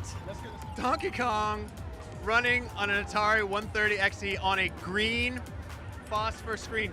The best kind of phosphor screen. No, I take that back. The second best kind, amber phosphor, is the best kind. Yeah, and that's an Atari original, beautiful, old piece of hardware that I love. I'm already overwhelmed by how, whoa, okay, this is something that we never had in the States, but every sort of British person my age fondly remembers the Speccy ZX. By Sinclair. A version did come to the States, branded as Timex, which make watches. I don't know why, but yeah, Sinclair ZX Spectrum, the Speccy. And again, everybody my age from the UK loves and remembers their Speccy, talks about it so fondly. So let's go. First of all, we have a giant Sony Trinitron, one of the best CRTs ever. These are becoming increasingly expensive because they're becoming increasingly rare because nobody's making them anymore. And aside from that, everybody who knows what a good TV is buying them now. But he's playing Virtua Fighter on the Sega Saturn, which is a console I briefly owned about 5 years ago because I never had played it before. I had to have one. I imported one from Japan, played it once, and then I sold it. And this is the most important hall of them all, Hall H. Do you want to know why? Because it's where our live studio is located. This is where we're going to be covering Gamescom all week long, including our tremendously enormous awards show where we're showing off the best of Gamescom. Also, I'm going to be on that stage and I'm going to be throwing prizes to you, the fans. So make sure you're here for everything else. I should probably get going because I've been exploring Gamescom for 2 days. I actually haven't gotten any work done, and I think people are starting to get a little frustrated. So, bye. Xbox has their biggest booth ever at Gamescom this year, and we're thrilled to have Phil Spencer with us to talk about some of their exciting partnerships and to answer some of the tough questions fans have been curious about. Ladies and gentlemen, Phil Spencer right here with me. How are you doing? Awesome. I'm looking at all the people. This is such a cool setup because all the people on the Gamescom floor are right there. It's cool. I appreciate you guys having a booth here on the floor. It's awesome. So we're going to talk hardware services and such, but you just had this big announcement about some sort of CMA issue where you're partnering with Ubisoft. What does that mean for video games? Like if the Activision deal closes, can you just explain it to me? Because I don't get it. Fundamentally, we are trying to bring more games to more people. And we think doing the deal with Ubisoft, which frees up one of the concerns at the CMA, which is the UK regulatory board where acquisitions get handled, will allow more games to go to more people. We've always thought we would do that as well, but Ubisoft's a good partner. We know them. They're independent from us, so we say any kind of concerns that we may dictate where the games go, hopefully is alleviated now, and allow us to continue to move forward in what we're working on with the deal. We still have work to do there, but we think it's a good step, bring more games to more people, which has been what this is about. So if I want to play, is it just cloud streaming, or will it have an impact on Game Pass? It is the rights that will go to Ubisoft when the deal closes are the cloud streaming rights for ABK games. So Call of Duty, I can still boot that up on Game Pass potentially once the deal closes. Yeah, on ABK, I'm going to a different answer now just because of the way you asked that. I want to make sure people know that there's work to actually move games to Game Pass. So for people who think like the deal's going to close October 18th, then everything's available to Game Pass. That's not true. Like so, and it hasn't been true in other acquisitions that we've done. Like there's work for us to go do, just mechanical work for us to go do. So it will take us time, definite time, to get the games in portfolio. But this has nothing to do with making native games available in Game Pass. This is all about the Ubisoft relationship, is all about the cloud streaming rights for ABK games. Well, that ABK being Activision Blizzard King. It's really Activision and Blizzard since they have the kind of pay-to-play games. That makes me feel a lot better. Thanks, CMA, for making it super confusing. But anyway. But let me say, it's in addition to other deals that we've done, right? Like GeForce and Boosteroid, Ubitus, other deals. I think there's like some GeForce announcements going out now about our PC games starting to hit their, so if you're a GeForce Now subscriber and you're a Game Pass subscriber, you're starting to be able to stream the PC versions of those games, which I think is an awesome part of this as well. Getting more games to more people has been what this is about. Not taking games away from PlayStation. I know there's like, that's not what it is. We look at the success of Xbox as how many people are playing Xbox games, and that's important to us. Yeah, I mean, if you took them off PlayStation, you would literally lose money. That we would. Doesn't yeah, it's never been in the plan. I mean, I've had to wear a suit and tie. People have like seen all that stuff. You look We're not very, there anymore. You look very fancy. Let's talk Xbox Series X. So the console's 3 years old. Where are we at with the timeline of the console? Are we at the beginning? Are we in the middle? I think we're kind of at the end of the beginning, like if that makes any sense. Okay. I think the kind of supply issues early on lengthened the beginning to some extent, both on cost as well as just availability.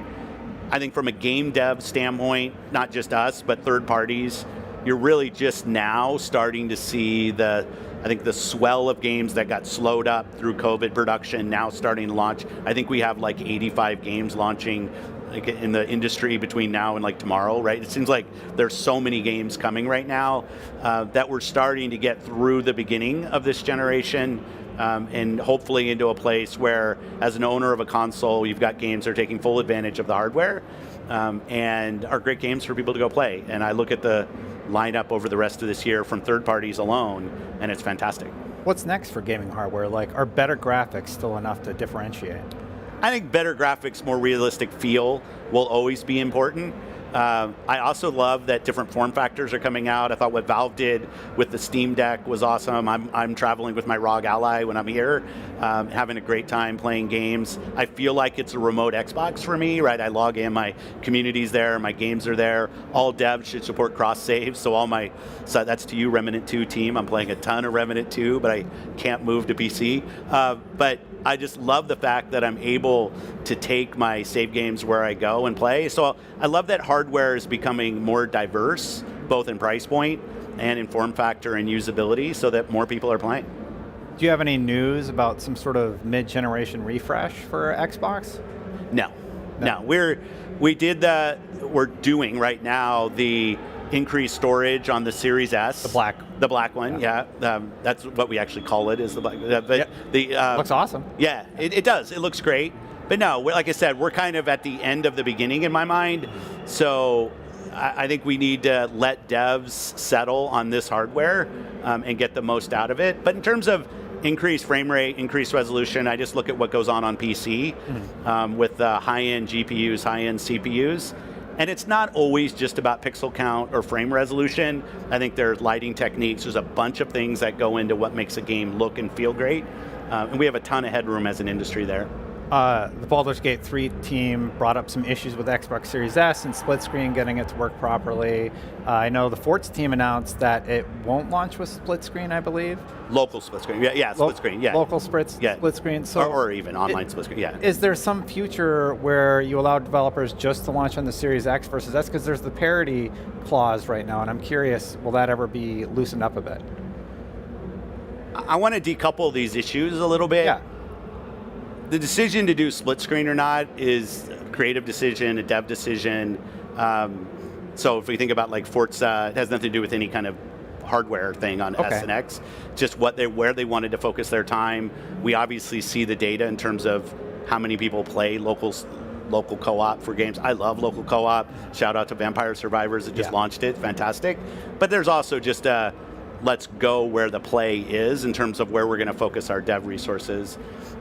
In terms of the two platforms, I want games to launch on both platforms. There are feature differences between the platforms. We have an ability to kind of handle that and how it works. Where teams are going to choose to focus their time and their effort is up to them. We're here to support them and what they want to go do. We want to make sure that games, when they're launching on competitive platforms, are also launching on Xbox. So we're going to learn from this experience as well, because we don't love that. But I don't think it's something that's like a fatal flaw in the system. It's partners prioritizing their time, us listening and being a good partner to them. And you see some amazing games doing great work across S and X. Diablo looks great, Starfield looks great, Forza looks great across both. And we think, I want to make sure console gaming is accessible to more people, and we think the price point of the console is a pretty important part of that. Yeah, I love the Series S, but there's been that conversation going around, so I wanted to ask you about it.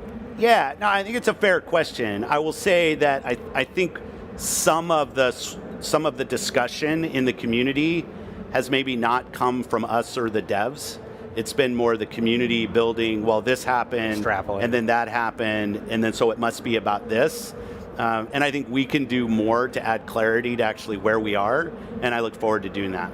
So you threw like 300 devs out to Larian to help them get Baldur's Gate on Xbox? It wasn't 300, but absolutely. 400, wow. No, it's a great game. They're an important partner. I'm meeting with them here at Gamescom. Like it's a game I want to see on the platform, and we have resources that helped in terms of making sure it's going to sit. I think they've said it's going to ship by the end of the year. I think that's their words. Yeah. In terms of what they've said. But like we should together come up with clarity to set some expectations for Xbox fans, and I look forward to doing that. Okay. I just really like that game, so I'm hoping I can play it on my console soon. I do too. Yeah. Hopefully with cross save, so I can play my PC and my Xbox version back and forth. Yeah, got it. So, what else do we have? Game Pass does seem to be a bit of a tough sell for a lot of executives, I guess you would call them. Kotick was one of those people that testified to it being a tough sell for him to bring Call of Duty to Game Pass. After closing, how are you going to breach that sort of ideological difference between you both? Well, there's a different person making the decisions. That's one thing. On Game Pass, it's not necessarily true that every game looks at Game Pass and says that's the opportunity for me. Like if you're a massively successful AAA franchise that has double-digit million marketing budget to go drive awareness and discovery of your game day one, and that's part of your model, I totally understand why you wouldn't window your game day one into a subscription. I got no issue with that. Like we do it as a first party because we're trying to grow the subscription and we're looking at the overall health of the subscription as an outcome. We love that. We see it grow on console, more growth on PC definitely now, which has been awesome, especially sitting here in Germany. We think about all the PC players here. But I just got out actually of a roundtable with a bunch of indie development leads, studio heads, and the subscription helps them. It helps them in terms of dev funding, certainty in what they can go build. Every game that's in Game Pass is available for sale, so we're not trying to turn the world into a subscription-only world, I promise. That's not our plan. And we think it's a great model for certain teams, and for other teams that decide it's not the right model for them ever or right now, that's also totally cool as well. Okay. Well, unfortunately, I'm being told we're out of time. Uh-oh. I have a lot more great questions for you, but they'll have to wait. Thank you, Phil Spencer from Xbox, so much for joining us. We got to go. Coming up next, more video game news right here at Gamescom with IGN. Bye, everybody.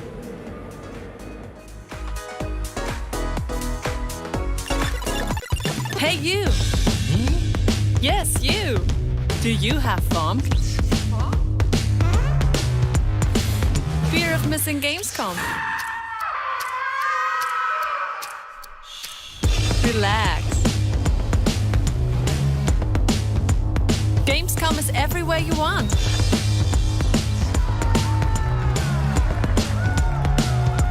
Gamescom now.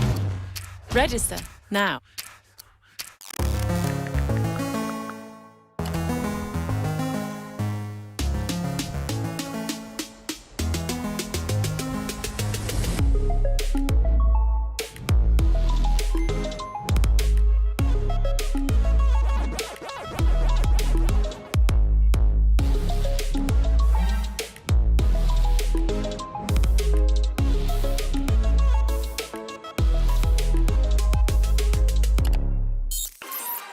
Tune into IGN 1 on your smart TVs for the latest news on your favorite releases, gameplay exclusives, and all the entertainment you can handle. Cinefix on IGN 1, your friendly Friday night home for film fanaticism.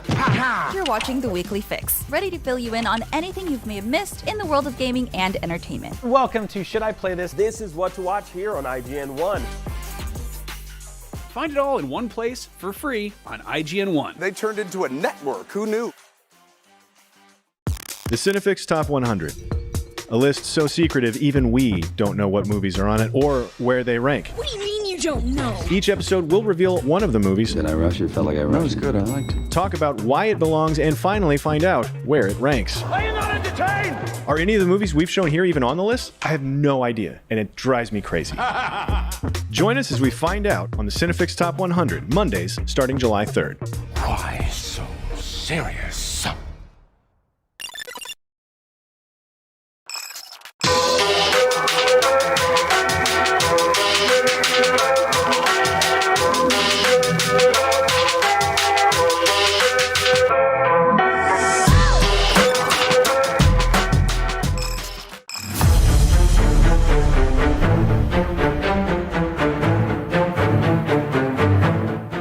Gamescom. I am Seth Macy with IGN. I am joined by Matt Perslow. Hello. We are here to talk about where wins meet. Matt, what is where wins meet? And that's a hard sentence to say, by the way. It is what seems like giant Chinese mythology-based kind of open world RPG. I guess the easiest way, it's got a little bit of that Ghost of Tsushima about it. Ooh. But I'm listening. It is massive. Yeah. And so we only got about half an hour to play it, maybe 40 minutes. And I don't even know where to begin with this game. There is so much. You gotta begin somewhere. We only have so much time. So there's pretty good combat. What I will say, that's what we saw. There's it starts on a horse. We're on a horse firing arrows, leaping off the side of the horse, doing QTEs to bat people off the side. Very, very cool. Into a boss fight. Not very Soulsy, I will say. It's got, you're going to have to parry, you're going to have to block. So it's action, it's not turn-based, it's action No, RPG. yeah, it's action RPG. You've got like the stamina and you've got the health bar and you've got kind of a lot of like the parry and riposte system. I wouldn't say it was anywhere near as difficult as a Souls, so I think if you're worried about that, I wouldn't worry about it. Much closer to the sort of combat that you had in Ghost of Tsushima. Okay. A lot of that kind of like steel on steel kind of effects, which is good. But then after that boss fight, we got thrown into an open world and it was pretty much do what you want. So I'm wondering if there's a little bit of kind of the Zelda about it. I wonder if it's sort of like free form, go and do what you want. What I did there was not what I was expecting. I thought this would be a fairly full-on kind of combat game. I was finding weird statues that had riddles on them, and I was turning statues around to get prizes. Nice. I was going into villages and dealing with pickpockets and chasing a goose around a village. Realistic goose chasing. Yeah. I was, there's flights in this game apparently, all sorts of very wushu style, like jumping around. I went into a village full of statues and we're throwing little rocks at them and turning them back into humans. It's wild. There's a very, very vast kind of like power system that you, I guess, assign to a lot of the face buttons. I had very little time to work out how it works. What I can tell you is that one of the abilities is summoning in a goat to have the goat charge through and hit things. Yes! It is, like, I was assuming it was going to be quite serious, but it's not. It is full on like those kind of like wushu films with all of the leaping around, like cutting arrows in half. It's got a lot of that vibe going on. Wow, it sounds like you're describing like 8 different games. Yeah, it really felt very over. I'm slightly worried it might be a bit overscoped, that there might be a bit too much. But I'll hold judgment on that until we've actually got the final thing, which does feel that it's probably going to be quite far away. I don't think it's coming out anytime soon. All right, cool. Did you have like a pre-rolled character? Are you able to make your own character? How does that work? So after the tutorial, it kind of put you into a part where you were playing like the uncle of this little boy, or androgynous sort of character, which then it turns out that's who you are. Okay. And you then get to choose whether they're male or female. It then goes into one of the most in-depth character creators I've ever seen in my life. How so? Like, what makes it so crazy? To the point where you can change the depth and size of the bit that goes in between your nostrils. The filtus. Yeah. I don't know if that's what it's really called. But so much, like many different hairstyles, but also you could change each individual cheekbone, forehead, the way that the eyebrows are kind of tilted, literally everything. I think if you remember like the Black Desert Online character creator, which kind of went viral a few years ago, it was almost felt like that times 2. So you could just make whoever you want, basically. Pretty much, game. yeah. Oh, wow, that is It was very wild. So, kind of much more of a RPG than I thought, because then you go into the stats section, and I assumed that if there were going to be stats in this would be rolled a bit like the Dark Souls, kind of like strength, dexterity, endurance. Yeah, basic RPG sort of stuff. Yeah, no, like charisma and gotta have charisma. and sight. So I get the impression there's a lot more of the kind of like the traditional more D&D side of a thing where we're going to be chatting with characters. There's going to be the importance of how you interact with characters as well as interact with your swords. Right, okay, cool. So yeah, I sort of went in assuming that it was one thing and came out, I sort of don't have a clue what it actually is. There's so much of it. So you have more questions after playing it. Yeah. How long did you get to play? For about half an hour to 40 minutes. And you did all of those things? And there were bosses to fight. There were kind of like little encampments where there was obviously loads of enemies to scrap with. I really don't know where the game starts and ends at this point. Like, I wish that it was a more curated demo rather than a Gamescom throw you in. But what I can say is there's a lot here. And it'll be really interesting over the next, whether it's months or even years before this game comes out, it'll be interesting to see how all of that develops. Well, I'm looking forward to it. You got me hyped on it. You can summon goats and chase gooses. I mean, why not? But we are at Gamescom. It is crazy. We're seeing all sorts of games. Make sure to keep it right here at IGN for the best of Gamescom. Marvel Snap is one of the most hopelessly addictive things you can legally keep in your pocket, and somehow keeps getting better and better. Here to tell me all about what could possibly be coming next to Marvel Snap is Chief Development Officer Ben Brody. Welcome. What up? Hey. Hello. Everything's up. You got some big news. You just launched finally onto Steam. That's right. Yeah, just like a couple days ago. Yeah. So tell us about that. What was that? I know you wanted. It was important to you to get it on Steam in widescreen mode. Yes. So the game launched late last year, right, on mobile, and it's been incredible so far. We won Mobile Game of the Year at the Video Game Awards, a bunch of awards. And it's just that you never know when you're working on a game, like how it's going to go, and to have it come out and have people be really excited about it is really phenomenal. But a lot of my heritage is on PC and the studio. I mean, we love PC. It's just like where we all came from, and so now to like finally get it back on PC, it looks so good widescreen, and it's just so much fun to make the full circle.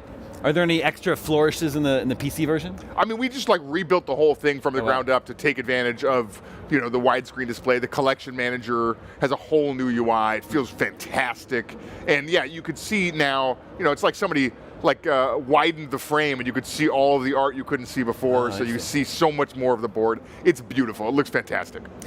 You mentioned you launched last year, coming up on a year now. How do you reflect on how everything's gone with Marvel Snap so far? It's been really fun to work on this game. It's not every game that we make in the games industry is so much fun, But when you work on a game that is so much fun in a live service game, you get to play the game at night just because you love playing the game, and then you get to come to work in the morning and make it better.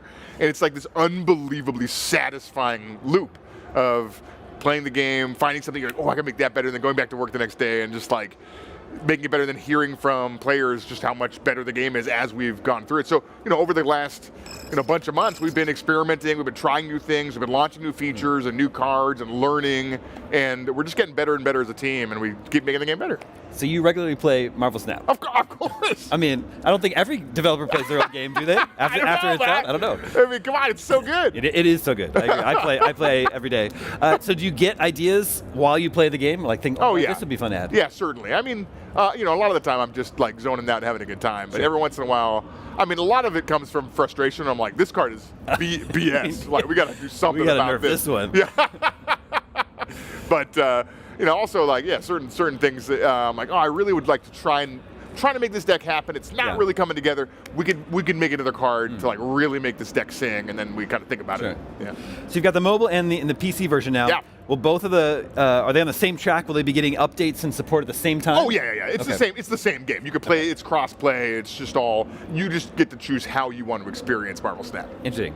So now that you have the widescreen version, could we perhaps see Marvel Snap arrive to other platforms, maybe console at some point in the future? I mean, maybe. I don't. It's. We're excited about bringing Marvel Snap where people want to play it. So. It's something we could certainly consider. It was an enormous amount of work rebuilding this thing to work great on PC. So I'm gonna sit and bask in that for a little bit. Take some time off.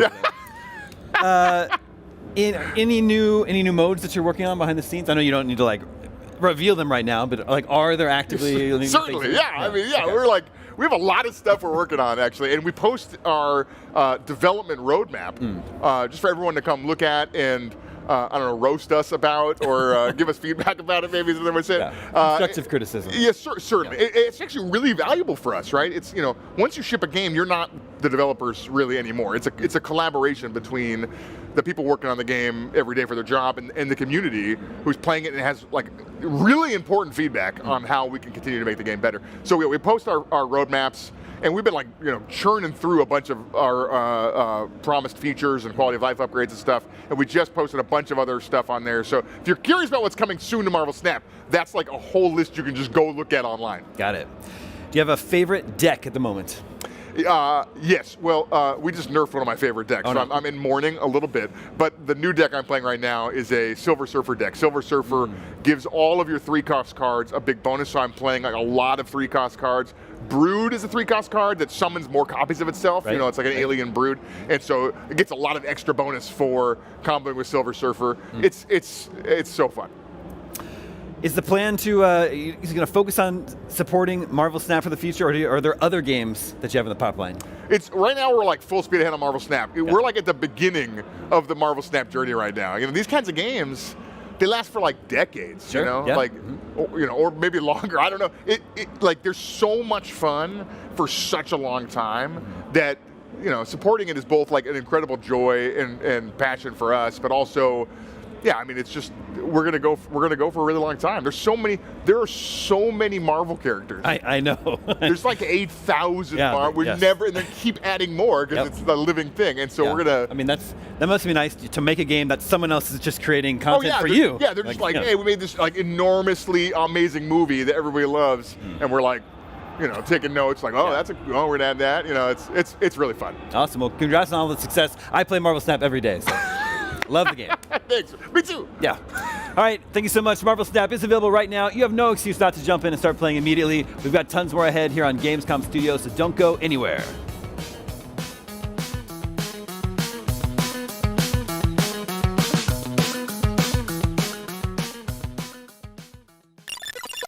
Be there. Be strong. Be fierce. Be better. Be different. Be winning. Be epic. Be you at Gamescom 23.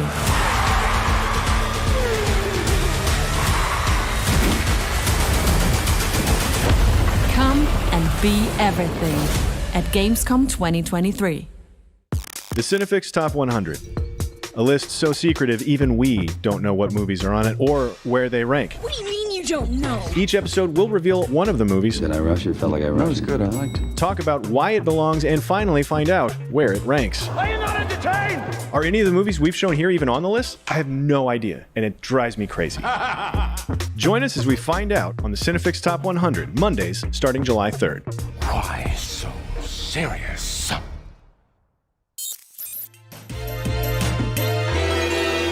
6 years ago, while talking about Sonic on Game Scoop, Brian, you had this to say. At the point where we need to admit that this was never really a great franchise. Nope. Wow. It was never really a good franchise, huh, Brian? Well, I'm sorry. We're well over, believe it or not, 100 Sonic games, 2 movies, a long-running comic book series, and 6 shows. When you besmirch Sonic, you besmirch everyone associated with Sonic, okay, Brian? Brian, I want to present you with this.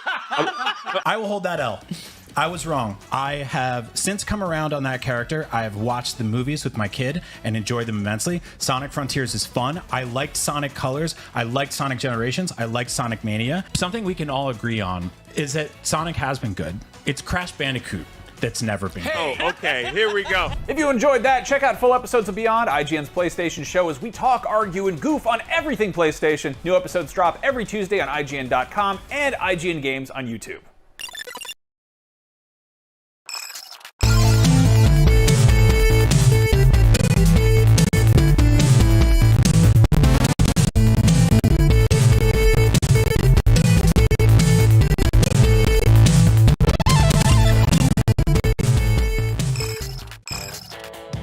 Wayfinder hit early access last week, and due to overwhelming demand, it had a bit of a rough launch, but something tells me it'll find its way. I hope you liked what I did there. That was good. Here to tell us about what's in the works, please welcome AJ and...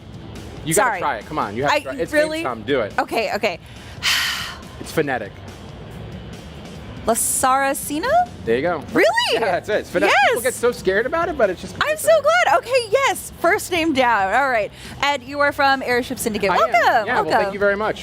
We wanted to have more members of the team here, but unfortunately, as you mentioned, we weren't able to do that. So, we launched last week. Things kind of blew up, and we're in the process of solving it. So, people have been telling us the entire time here, it's like, oh, it's a good thing, but it's really not, obviously. Like, we want people in the game. We want them to play, but the demand has been incredible. The community has been incredible, and we're really, really excited to bring the game out into early access and then just build it from there. Yeah, so I had a question about that because people, once they do get into the game, they seem to love the art style and everything. And you've had this incredible way of being able to communicate with the community, which I have felt that developers have been kind of missing for a while now. So do you have another update on the sort of server situation? I did see your tweet from about 4 days ago. Yeah, so we've actually been posting almost hourly on our Discord, which actually has, our Discord went from 25,000 people to 80,000 in 48 hours, which was just like, again, like we are super humbled by the support and the people that are coming in there. But yeah, about every half hour to an hour, we've been trying to give software updates and server updates. We've been working behind the scenes nonstop since the game launched. Last night we put out a really big update, letting people know that not only did we increase capacity, the queue times are down, disconnects are down. We're not done by any means. Like everyone needs to be in, but roughly right now our queue time is about 20 minutes, down from where it was like a couple hours. Again, was not what we wanted, not what we could plan for, unfortunately, but we're in a really great spot right now. So yeah, we really believe in the game, and it's great to see that the community also believes in the game. Yeah. And it's just, as I mentioned in the letter that I actually wrote at 3 o'clock in the morning, that the early access is just a conversation with players. And so just by being transparent with them and where we were and how we did wrong, all we can do is show them via our action and what we're going to do to make it better. But like you mentioned, once people are in the game, they love it. It's just, we got to get more people in. Yeah, I'm really glad you brought up that point about the letter that you wrote. I didn't realize it was at 3 a.m. Yes, it was at 3 a.m. Yeah, but you did mention that in that statement that early access is not a crutch and that it's actually a conversation between the studio and the community. Yep. So how has it been talking to the community? Like, how's the feedback been? How has that conversation been? Because obviously conversation is a two-way street, right? Yeah, totally. And so we've run a couple different beta tests for the game, and in those betas we've had tons of great feedback about people wanting to see things like air dash, character balance changes, parries for weapons that didn't have them before. And so we utilize a website called Feature Upvote, which people can submit their ideas and thoughts.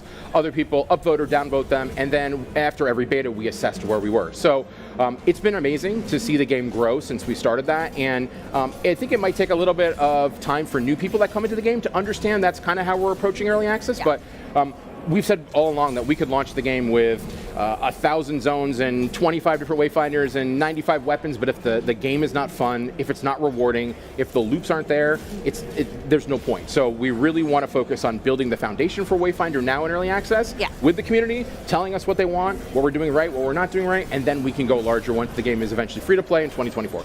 Ooh, 2024. Okay. Early 2024, yeah. Amazing. That's our okay. current timeline. Yeah, so can you give me a little bit more on what exactly the gameplay loop is like? You did mention that you wanted that loop to be there, and obviously you're taking feedback. So what is the current gameplay loop like? Yeah, so at the very start, Wayfinder is a character-based online action role-playing game. It's pretty much our love letter to MMOs. I mean, we grew up playing games like WoW and EverQuest and Final Fantasy, Destiny, Monster Hunter. So there's a lot of different DNA in this game, but at its heart, it's about social. So playing with friends, you have a house that you can decorate.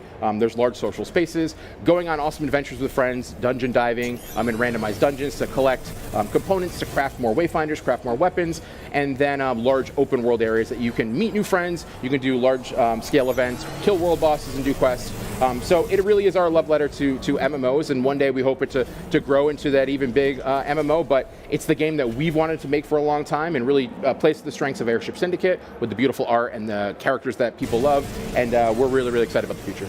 Yeah, so speaking of this being free to play, you mentioned in the statement you did say that the pricing in the store was getting adjusted and everything as well. So I think the items in the store were reduced to 1,000 silver. Yes, you did your homework. I like that. It's awesome. Thank yeah, you. So something slipped through the cracks completely, and we owned it. Essentially, one of the currency packs was like 50 cents off, essentially, from buying a weapon, and it doesn't feel good as a player to see that, right? Like, we're players ourselves. We immediately owned it. We immediately said we're correcting it. We're retroactively giving people that bought that the difference, and then we're changing those packs going forward. And so in our game, you can craft weapons inside the game, or you can purchase a weapon once. You still need to level it up. No advantage from buying it, but if you wanted to have a shortcut, you can do that. But again, people told us right off the bat that didn't feel great, and we totally agreed. So yes, we are changing that. That's amazing. Again, this is something that I feel like a lot of devs, especially people who want to try to do a live service game, you have to be able to adjust, right? Because it is a live service game. So what does the free-to-play model look like for Wayfinder going forward once you do fully release? Yeah, so if you were to buy into the game right now, it's $20 for early access, and that comes with the base game as well as our reward tower, which is our version of a battle pass that never expires, and it comes with the character. So we don't make you choose between, hey, do I buy the new battle pass that has content, or do I buy the new character? You get them both. So back to your question, when we do launch, none of that is changing. We will have a reward zone tower, a reward tower that you can can pick from, as well as some characters, cosmetics that you can purchase to the cash shop or earn in game. So essentially what you see right now in early access will be what we have in free to play. We're fully embracing the free and fair that Warframe set up 10 years ago because Digital Extremes is our partner, and we're really diving into that. So all content, all new quests, all new bosses, all new zones, none of that is behind a paywall.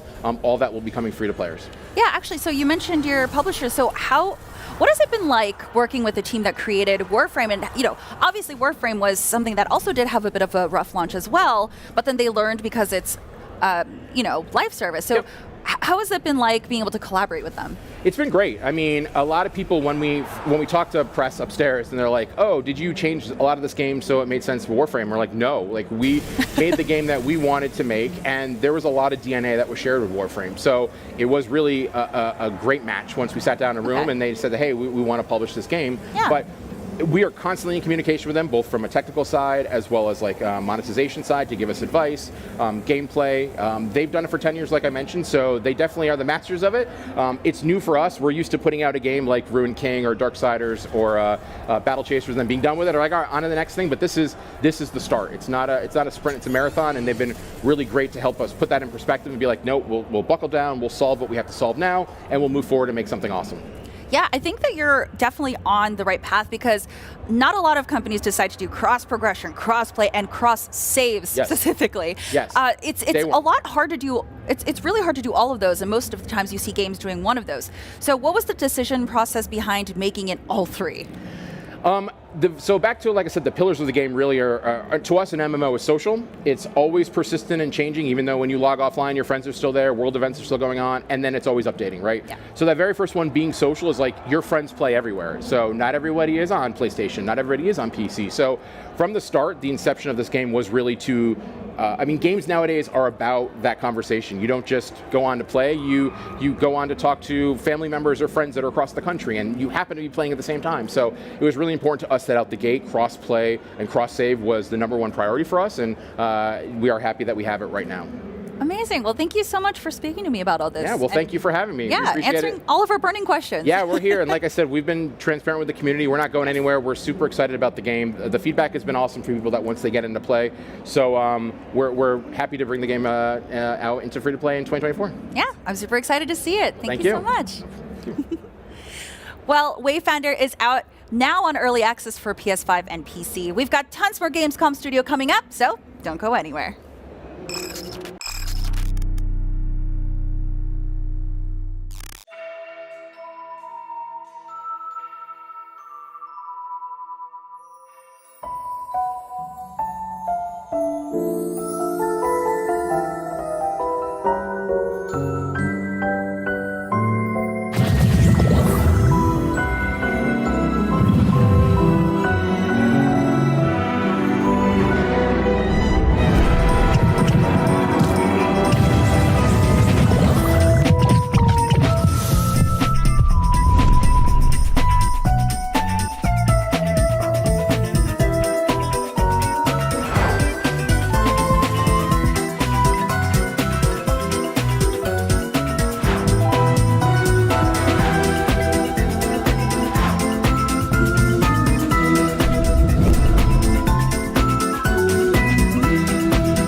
Lies of P is the upcoming Souls-like third-person action game, and I cannot wait to find out more about it. Luckily, I get to do just that right now. Here to tell me all about Lies of P is the game's director, Ji-Won Choi, and translator, Ji-Yoon Shin. Hi. Hi. Thank you so much for coming. Yeah. So we had you on the show last year at Gamescom. You won a bunch of awards. But you brought some new stuff to Gamescom this year. Tell me what Liza P at Gamescom 2023 is all about. 작년에도 게임을 가지고 나오셨는데 그때랑 또 다른 게 뭐가 있는지 또 어떤지 한번 짧게 설명해 주시면 될 것 같아요. 예, 이번에 준비한 PA 거짓은 저희가 거의 최종판입니다. 예, 파이널 버전을 즐기실 수가 있고 하지만 저희가 이제 모든 분께서 즐기실 수 있기보다는 저희가 일부 이제 매체분들에게만 이제 저희가 플레이를 해보실 수 있다는 점을 좀 말씀드리고 싶습니다. Yeah, this year we brought some new version, which is final version, but unfortunately it's only open for press that you can experience in Gamescom 2023. All right. Are there some new enemies in this build? Now this is like the final build of the game, right? 지금 가져온 버전이 파이널인데 저번에 봤던 거랑 다르게 또 새로운 적들이 있는지. 네. 이번에 준비한 거는 모든 게 다 새로운 버전이기 때문에 깜짝 놀라실 수도 있습니다. 이거 피해 거짓 맞아? 완전 다른데? 이렇게 경험하실 수 있을 거예요. So we brought so many new contents in this, so you will see completely different enemies, completely different situations here in this version. Tell me about one of your personal favorite enemies that we're seeing in the Gamescom 2023 version, and what kind of. 2013년 버전에서 볼 수 있는 그러니까 새로운 적들 중에 제일 좋아하는 적이 뭐가 있는지. 정말 매력적인 보스가 등장을 해요. 그래서 정확한 이름을 언급하기는 좀 어렵지만은 이번에 플레이해 보시면 정말 매력적인 보스가 등장한 것을 알게 되실 겁니다. You will get to see a very attractive enemy, which is a very strong one, and we cannot really mention his name, but you will see soon. Well, this giant robot clown we're looking at right now, it seems like he puts up a good fight. Tell me a little bit about designing these enemies so that the encounters are challenging and difficult, because I know that's something that is important to the philosophy of this game. 지금 이거 보고 있는 이 적뿐만은 이거에 대해서 말해야 되는 것뿐만은 아니긴 한데, 그러니까 적들을 이제 디자인할 때 어떤 걸 제일 보시면서 넣었는지, 그리고 어떤 게임 스타일을 기대할 수 있는지. 네. 그러니까 저희가 새로운 신선한 어떤 경험을 드리기 위해서 많이 노력을 했어요. 그래서 탑 게임에서 경험하지 못했던 몬스터들이 등장하도록 저희들이 노력을 했고 그 어느 때보다 또 몬스터를 가지고 있는 이야기와 서사에 대해서 많이 집중을 했습니다. So yeah, we wanted to give the players new experience with new enemies that you haven't seen in other games, and we wanted to give each stories to the enemies, not just the boring normal enemies that you will see everywhere. Yeah. Awesome. I really like this big sword. Tell me about the big sword. It looks great. 보이는 이 큰 칼에 대해서 좀 더 설명해 줄 수 있냐고. 되게 좋은데. 이 무기는 사실 칠지도라고 해서 한국 고유 전통의 무기를 저희들의 방식으로 개량한 무기입니다. 그래서 특수 스킬을 사용할 때 특히 칠지도라고 해서 그 가지가 7가지로 뻗어나가는 연출을 확인하실 수가 있는데 그러한 부분들에서 저희들이 상당한 고심을 한 무기이기도 합니다. So this sword right here is called 칠지도, which is traditional sword in Korea. Yeah. And when you use it with a special skill, you can see 7 different branches will reach out from the sword. Awesome. The grindstone system is something that you've implemented in this game. What's sort of like your advice to players who want to maximize it and get the most out of it? 게임을 할 때 초보자들한테 이 싸움 장면에서 좀 이제 조언을 해주고 싶은 게 있다면 뭐가 있을까요? 네. 일단 무작정 덤벼들지 않았으면 좋겠어요. 그래서 보통 액션 게임이라고 하면 호쾌하고 빠른 진행일 생각하실 수가 있는데 솔라이크 게임은 정보와 경험이 되게 중요해요. 그래서 무턱대고 덤비기보다는 충분히 사전 지식과 내가 어떻게 할 것인지 전략을 구상하면서 전투를 하면 크게 도움이 될 것입니다. So he want to say don't jump in right into the enemy. So he want to say you need enough information and experiences and good plan and strategy to fight against these enemies. Now, this is obviously infused with a lot of horror, but most horror games look very dark and shadowy and bleak, desaturated. You're playing with a lot of color and lighting in this game. Tell me about that design decision. 그러니까 이 게임 디자인할 때 상당히 되게 다크한 모습 많이 볼 수 있는데 이걸 디자인할 때 어떤 이제 과정이 있었는지 또 어떻게 디자인을 한 건지. 네, 일단 피노키오의 모험 원작 이야기를 말씀드려야 될 것 같은데 대개 피노키오의 모험이라고 하면 밝고 명랑한 어떤 동화를 떠올리시게 될 거예요. 근데 사실 원작을 읽어보게 되면은 생각보다 무겁고 또 좀 어른들만이 이해할 수 있는 그런 주제도 많이 담겨 있거든요. 그래서 이러한 원작의 느낌들을 저희들이 잘 전달하기 위해서 더욱더 의도적으로 다크하고 또 때로는 기괴하기도 한 그런 모습들을 담아내려고 노력을 했습니다. Since everybody already know it's based on Pinocchio's story, which is fairy tale, but if you think of it, maybe there are some who can think it's boring or childish, but like you mentioned before, the original story is already dark enough, but we wanted to add more of color of our own story. So we gave more spices to it and twists to it. So that's how we came up with the dark story, dark mood of it. Yeah. 베리포크 얘기도. I love it. One more. 그리고 저희 이제 피노키오의 모험이 사실 이탈리아 원작으로 한 소설이긴 해요. 하지만 저희들이 좀 더 많은 분들이 관심을 가져주기 위해서 잘 알려진 것을 전혀 다른 방식으로 표현을 했거든요. 그중 하나가 베르포크 시대입니다. 피노키오는 피해 거짓은 베르포크 시대를 표현을 하고 있는데 흔히들 베르포크 시대라고 하면은 낭만적이고 아름다운 그런 분위기를 떠올릴 수가 있을 건데 저희들은 이것 또한 완전 반대인 방향으로 어둡고 기괴한 방식으로 또 표현을 하기도 했습니다. So Pinocchio is originally Italian fairy tale, but we used the original story, which is familiar to everybody. But like we said, we wanted to add our own color, so we adapted a Belle Epoque era of France. So if you think of Belle Epoque era, it is a romantic era of France, but we also twisted that in our way, so we gave more dark and grotesque mood to it. So now is this the King of Puppets boss fight? Yeah. Okay, tell me about this encounter, because like I love everything I'm looking at here. 이게 인형의 왕인지 그리고 그게 맞다면 자기가 이 캐릭터에 대한 모든 게 너무 좋은데 좀 더 설명해 줄 수 있을지. 예. 보시다시피 인형의 왕입니다. 인형의 왕이고 저희들이 정말 많은 노력을 들여서 제작한 보스예요. 그리고 이 피해 거짓에서 전개되는 이야기의 또 핵심을 가진 그런 몬스터라기보다 캐릭터라고 말씀드리고 싶어요. 그래서 정말 중요한 이야기를 다루고 있는 그러한 캐릭터라고 좀 말씀드릴 수가 있습니다. So yes, this is the King of Puppet, and we want to call him character, not a monster, because he will be the center of the story. So if you play more and discover more about him, you'll find out more what he is and who he is. A thing that I really, really love about this game is how quickly the character moves, how agile they are. That's, kind of in stark contrast to a lot of the kind of clunkier Souls-likes out there. How important was that, making sure that the character was fast and energetic? 게임을 보면 보통 되게 빠르고 빨리 전개가 되고 캐릭터도 되게 민첩하게 움직이는 걸 볼 수 있는데 다른 소울라이크 게임에서는 보통 이게 좀 둔감하게 움직이다던가 좀 무기감이 좀 큰 게 보이는데 그런 게 얼마나 중요하게 생각하고 개발을 했는지 민첩하고 빠른 게. 네. 일단 멋진 피노키오가 등장하는 게임이에요. 그래서 이런 멋진 부분을 강조하려면 좀 더 스타일리시한 전투 방식을 표현해야겠다고 생각이 들어서 좀 더 스피디한 전개를 말씀드렸고 그리고 또 저희가 인형인 캐릭터인 피노키오이기 때문에 인형적인 이런 어떤 역동적인 부분을 좀 표현함으로 해서 인형인 좀 더 어떤 사람이라기보다는 이게 좀 더 어떤 인간적인 부분보다 또 초월된 힘을 표현하고 싶어서 더욱더 좀 다이나믹한 전투 형태로 저희들이 고안하게 되었습니다.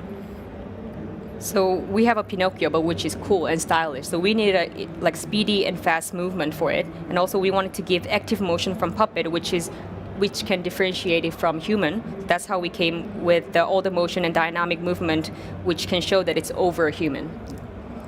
Awesome. Last question. This is the final Gamescom version. This is the version of the game that will be in stores in a few weeks, right? And an Xbox. Can I keep it? Yeah, I was just wondering if I could keep the game. 그 9월에 곧 이제 발표가 되는데 잘 게임을 이제 해볼 수 있냐고. 물론이죠. 네. Yeah, of course. Awesome. Well, for everybody else, Liza P is out on September 19th. There's a demo out for it right now. It's awesome. Thanks for watching, and stick around for more Gamescom Studio, powered by IGN. Well, that just about wraps us up for Gamescom Studio Day 2. If you missed any of the dozens of new trailers, gameplay reveals, and interviews we've done here at Gamescom so far this week, what are you doing with your lives? But it's okay. No worries, because you can catch them all on IGN.com and IGN's YouTube channel. And good news, there's big exciting stuff you didn't miss this week, and that's because it hasn't happened yet. Tomorrow we've got the annual Gamescom Awards Show, a massive celebration of the biggest games of the show, which gets pretty wild out there on the stage. A lot of jumping around. A giant robot might show up. Oh my goodness. And on Saturday, we've got another day of Gamescom Studio featuring tons of games and deep dives with the people making them. And since that's not enough, on Sunday we've got the Gamescom Cosplay Contest powered by Mini, showcasing the most impressive costumes here at the show and awarding prizes to the best of the best. But if you need something awesome to do right now, head to IGN.com/rewards, where you can win tons of awesome prizes like a limited edition Xbox from Porsche, a bunch of custom branded Steam Decks, and even a TMNT Mutant Mayhem pizza scented Xbox controller. It's an extremely rare, very strange smelling collectible for fans of pizza, turtles, and/or odors. I'm sorry, I'm stumbling because I smelled it and I just brought back memories of just how awful it smells to me. They sent me one. I gave it away. It was very, very, very smelly. Yeah. But IGN Rewards isn't the only place you can win stuff. Whether you're watching here or in person or watching from home, take part in Gamescom Epics, the text adventure game of the show. It's a ton of fun, and it's another chance to win cool prizes. Head to now.gamescom.global to find out more. But for now, it's time to say goodbye for the day. Don't forget to come back tomorrow for the Gamescom Awards. From all of us here at Gamescom Studio, in front of and behind the camera, thank you so much for watching. We'll see you tomorrow.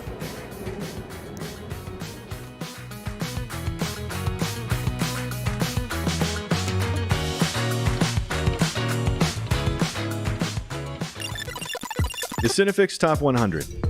A list so secretive even we don't know what movies are on it or where they rank. What do you mean you don't know? Each episode will reveal one of the movies. Did I rush it? Felt like I rushed. That was good. I liked it. Talk about why it belongs and finally find out where it ranks. Are you not entertained? Are any of the movies we've shown here even on the list? I have no idea, and it drives me crazy. Join us as we find out on the Cinefix Top 100, Mondays starting July 3rd. Why so serious? Hey, you. Yes, you. Do you have fun? Fear of missing Gamescom? Relax. Gamescom is everywhere you want.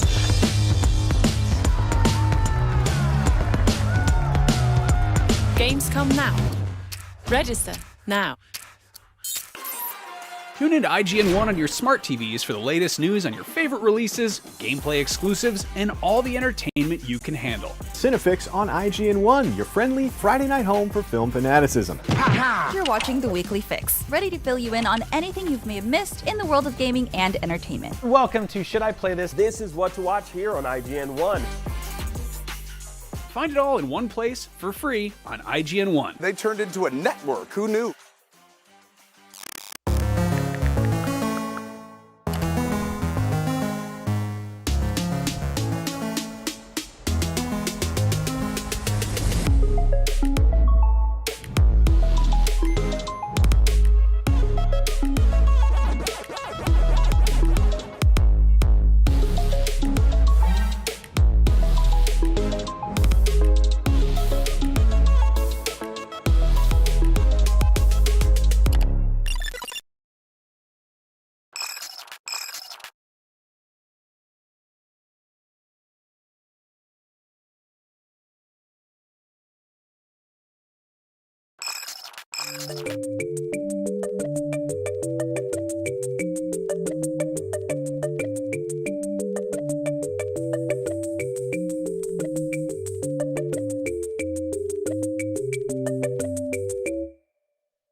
Yes, there are some platforms that can allow you to reach higher levels, so that's fine, let's go. Okay, so what's there? Oh, there's a bunch of enemies there, so I can try to launch my rocket and see if I can have the multi-aim. Oh, I can't, I don't have any more rockets. Oh no! Yeah, so I will have to